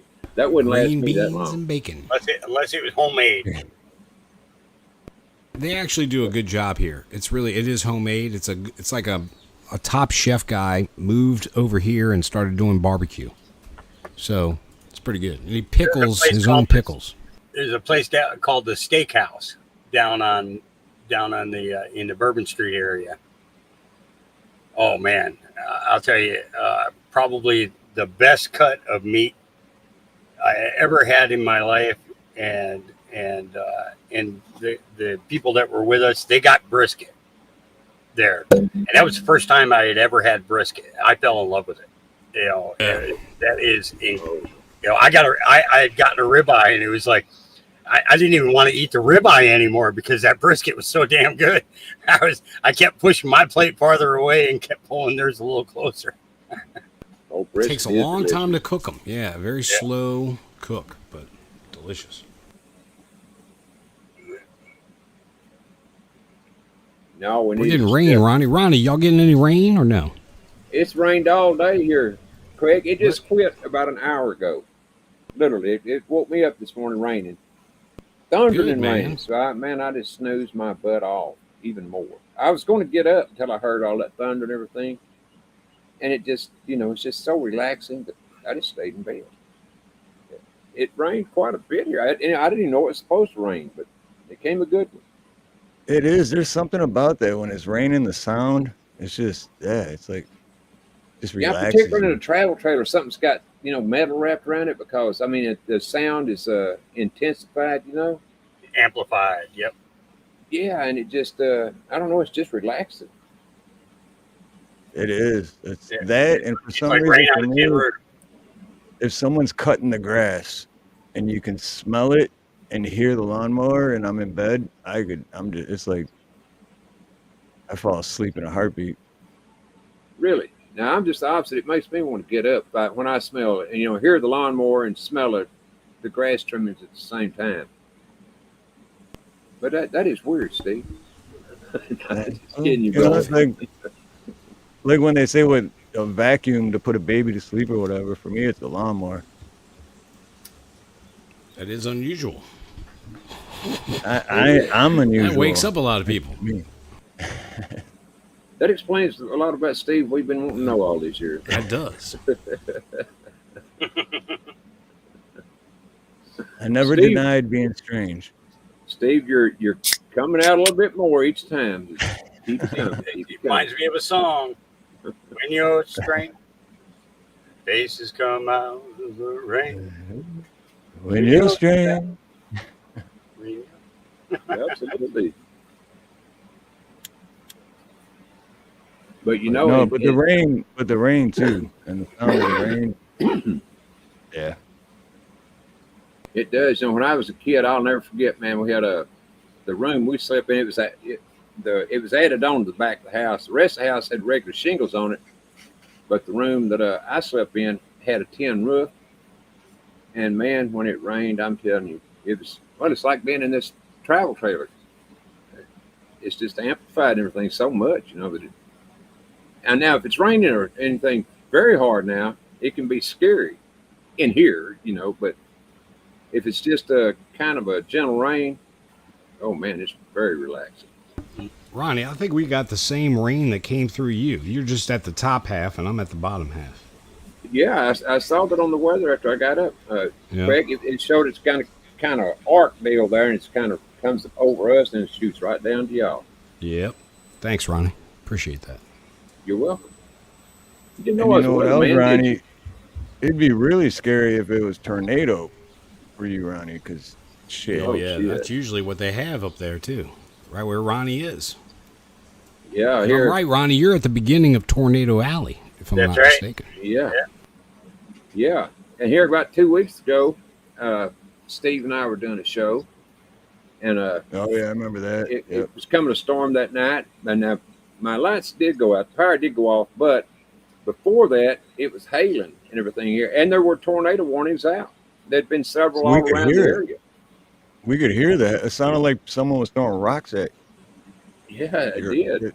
You could hear it. And You could. There was some pretty. I don't know how big it were because I didn't stick my head out there, but you could darn sure hear them hitting the trailer.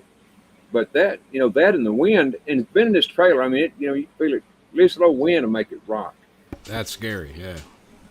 Yeah, and then when you get to thinking about like, not only that, but that night, it wasn't just tornadoes that were forecast. They were forecasting straight line winds were possible of up to 100 miles an hour.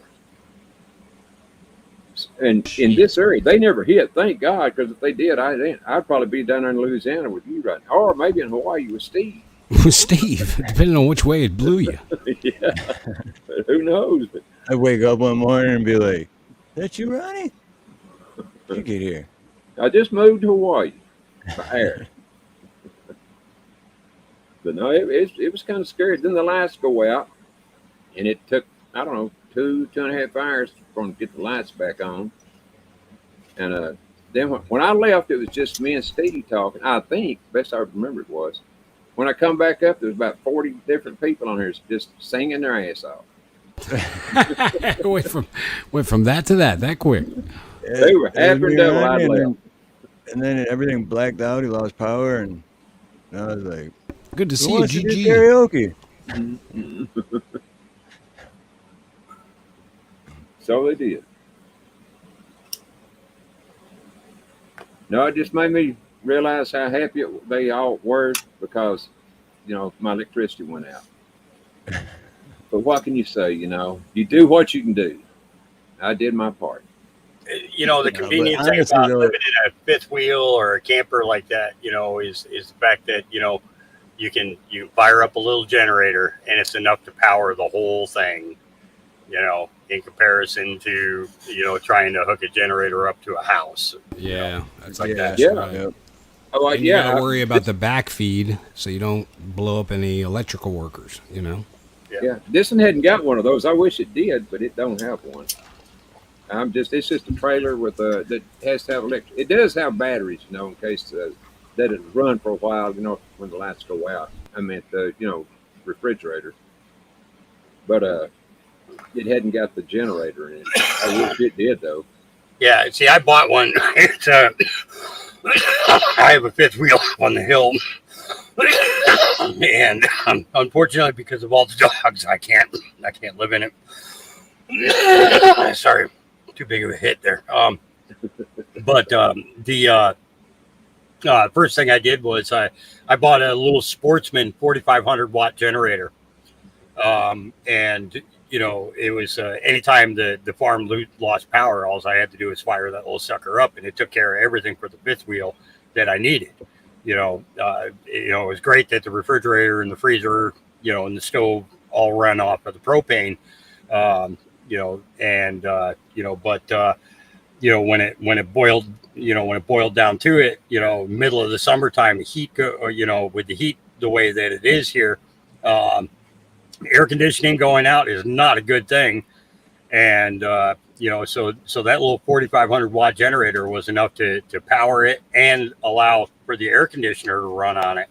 And it only cost me $325 at Home Depot, and it comes with the plug specifically for a camper. It's got that, the 3-prong plug there, a full tank of gas on that basically was 12 and a half hours. By then, the storm's over with, and in most cases, the power's restored. But if you had to, you could always pour another gallon of it and keep it going until the next day when the power company finally got the power turned back on. Yeah, that's what I get at. Like during hurricanes, it's about 12 hours off of one tank of gas on the generator. So, and that's like running a refrigerator, freezer, a couple of lamps, TV, if we can get it. Here's the thing about this trailer. This trailer has 2 different plugins on it. It's got a 30 amp and a 50 amp, that you can put on the end plug because it runs off either one of them, but it has to have the 50 amp to use a self-leveler with. Right. Yeah. Yep. But here in this park, they only got a 30 amp. The 30s, yeah, that's all we have at the marina. I mean, I got a couple of them that were 50s, but we didn't need them, so we just did the 30s.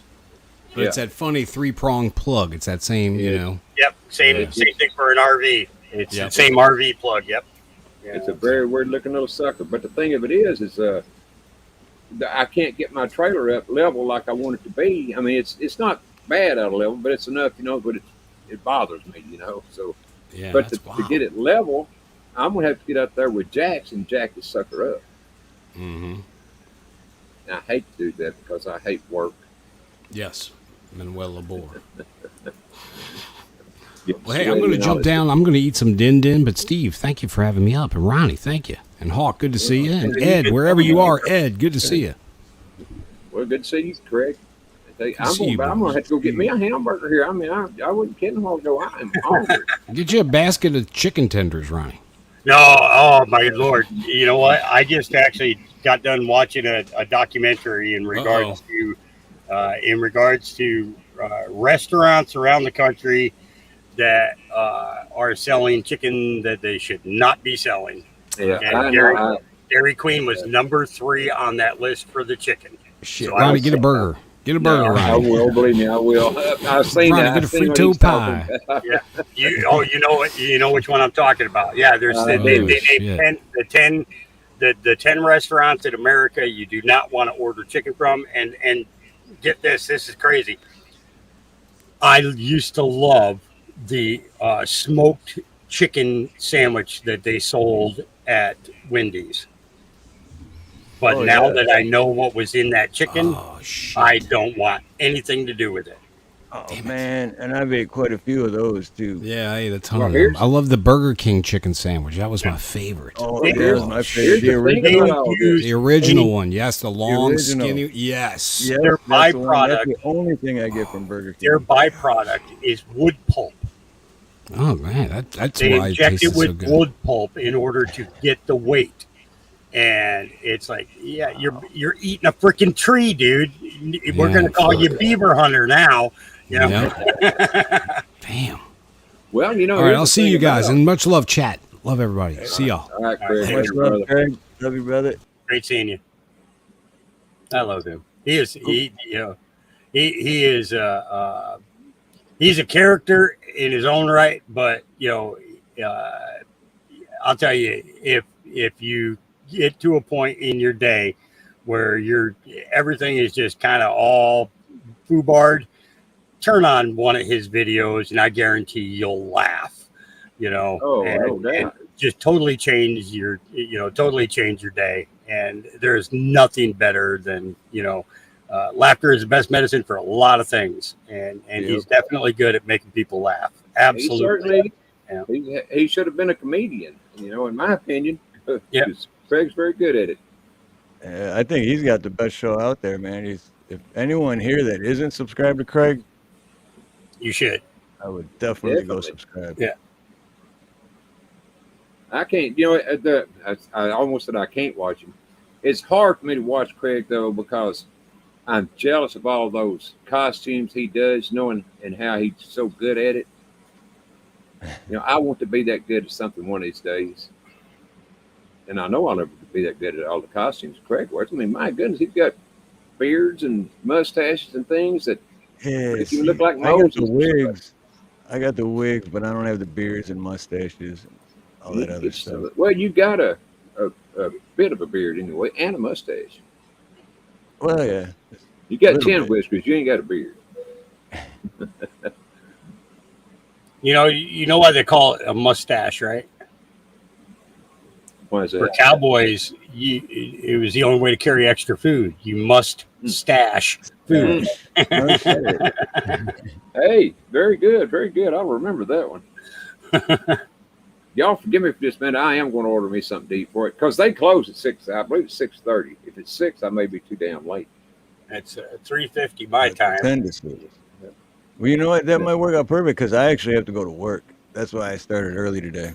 Oh, you do? Okay. Well, Yeah. in that case, well, I'm gonna go ahead and order so I'll be sure and get me something to eat. Because if I don't, then I'm gonna have to drive 40 miles to get something to eat. I ain't got anything here. Yeah, 40 miles is too far. Screw that. It I don't even have certainly to is. drive 40 miles to go to work, to this job anyway. Well, if you're gonna close down, then Steve, I guess I'll see you the next time around. I love you, brother. And Hawks, it's great being on a live with you. Hope we get to do it Absolutely. again. Absolutely. Yeah, that's what I had to bring Hawk up because, you know, you guys hang up and then that'd be awesome if you guys did a show.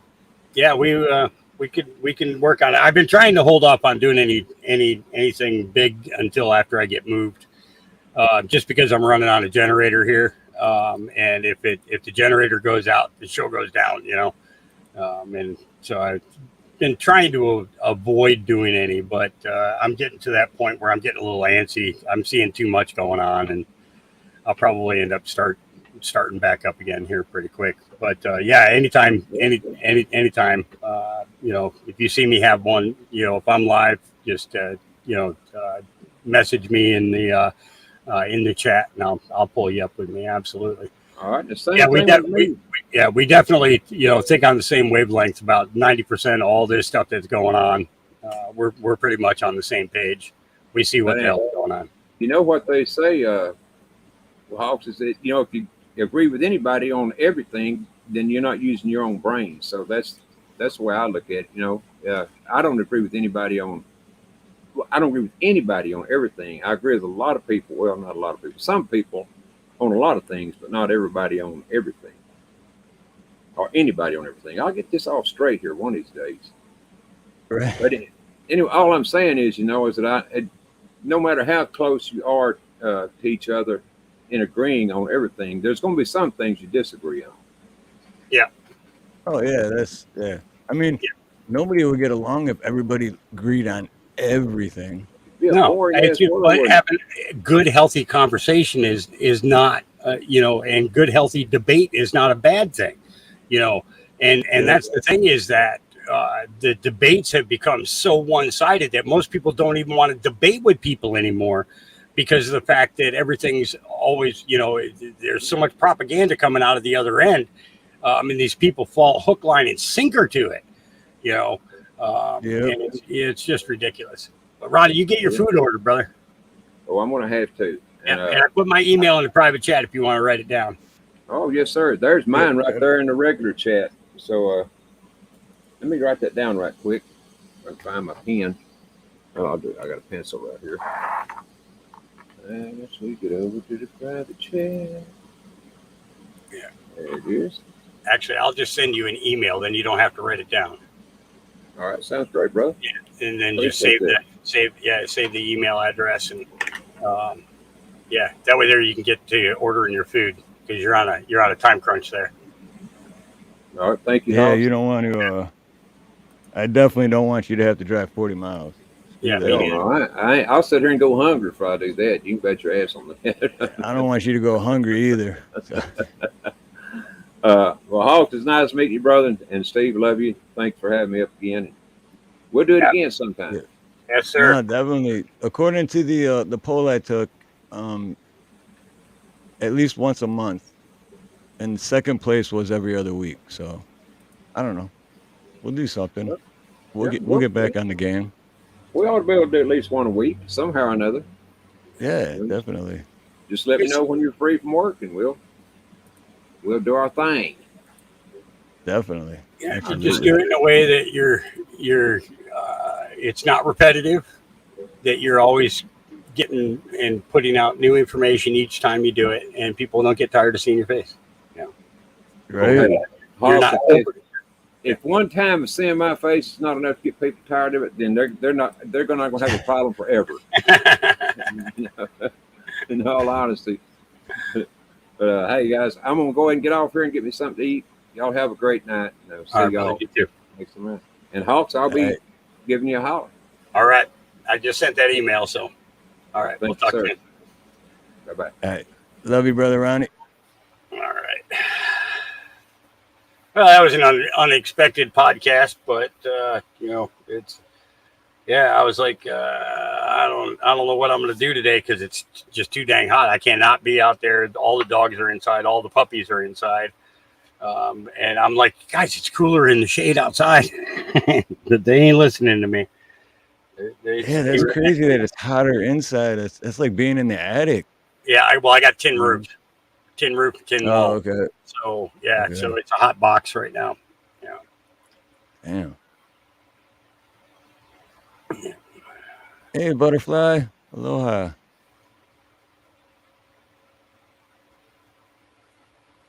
But I think I'm gonna close out too because I do have to go to work. I have to go. Job came in right before I started.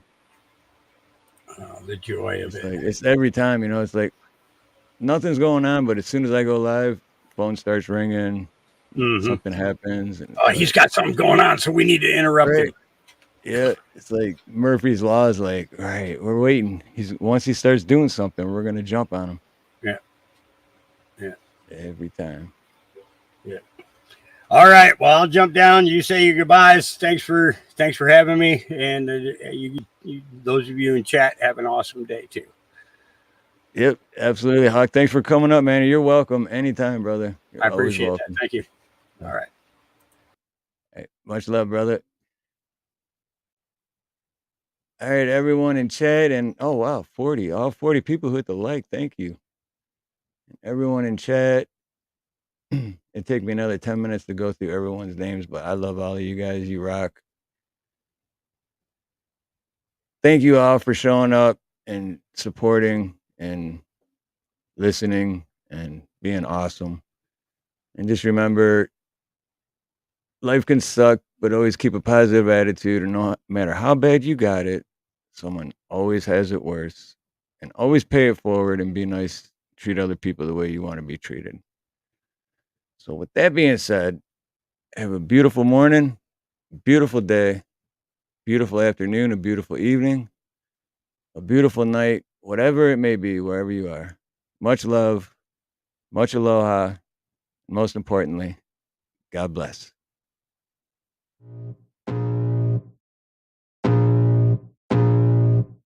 I can feel the blood creeping up from the heathens. Got will, got fight, got pride, got reason. If they wanna go eat, then you know I'm gon' feed them. If you're coming for me, hope you're ready for a demon. I got eyes in the back of my head, I'm seeing. Take me for granted and you know I'm leaving. I'ma take what's mine with the webs I'm weaving. I could take this crowd from seeing to believing. Got a taste for blood and my tongue keeps bleeding. From the words I spit, so sharp, so freezing. So cold, behold, frostbite they feeling. I could tear you apart or I could go heal them. Don't believe in fate, don't believe in ceilings. I just need a taste and my mind starts feeling. I don't pace myself, I grind on kneeling. Got lust for change, I just love the feeling. I ain't gonna give up. Got too little time, I'ma live up. Head down, push forward through the tough times. Cause anything worth doing is a tough climb. And I ain't gonna give up. Got too little time, I'ma live up. Head down, push forward through the tough times. Cause anything worth doing is a tough climb. Cause I'ma live life for the fight, yeah, I'm here to get it. I got drive, got sight, always have a vision. I go by at night, I be in my feelings. I'ma be fine, need time, and I'll soon be winning. I live life for the fight, yeah, I'm here to get it. I got drive, got sight, always have a vision. I go by at night, I be in my feelings. I'ma be fine, need time, and I'll soon be winning. I can feel the blood creeping up from the heathens. Got will, got fight, got pride, got reason. If they wanna go eat, then you know I'm gon' feed them. If you're coming for me, hope you're ready for a demon. I can feel the blood creeping up from the heathen.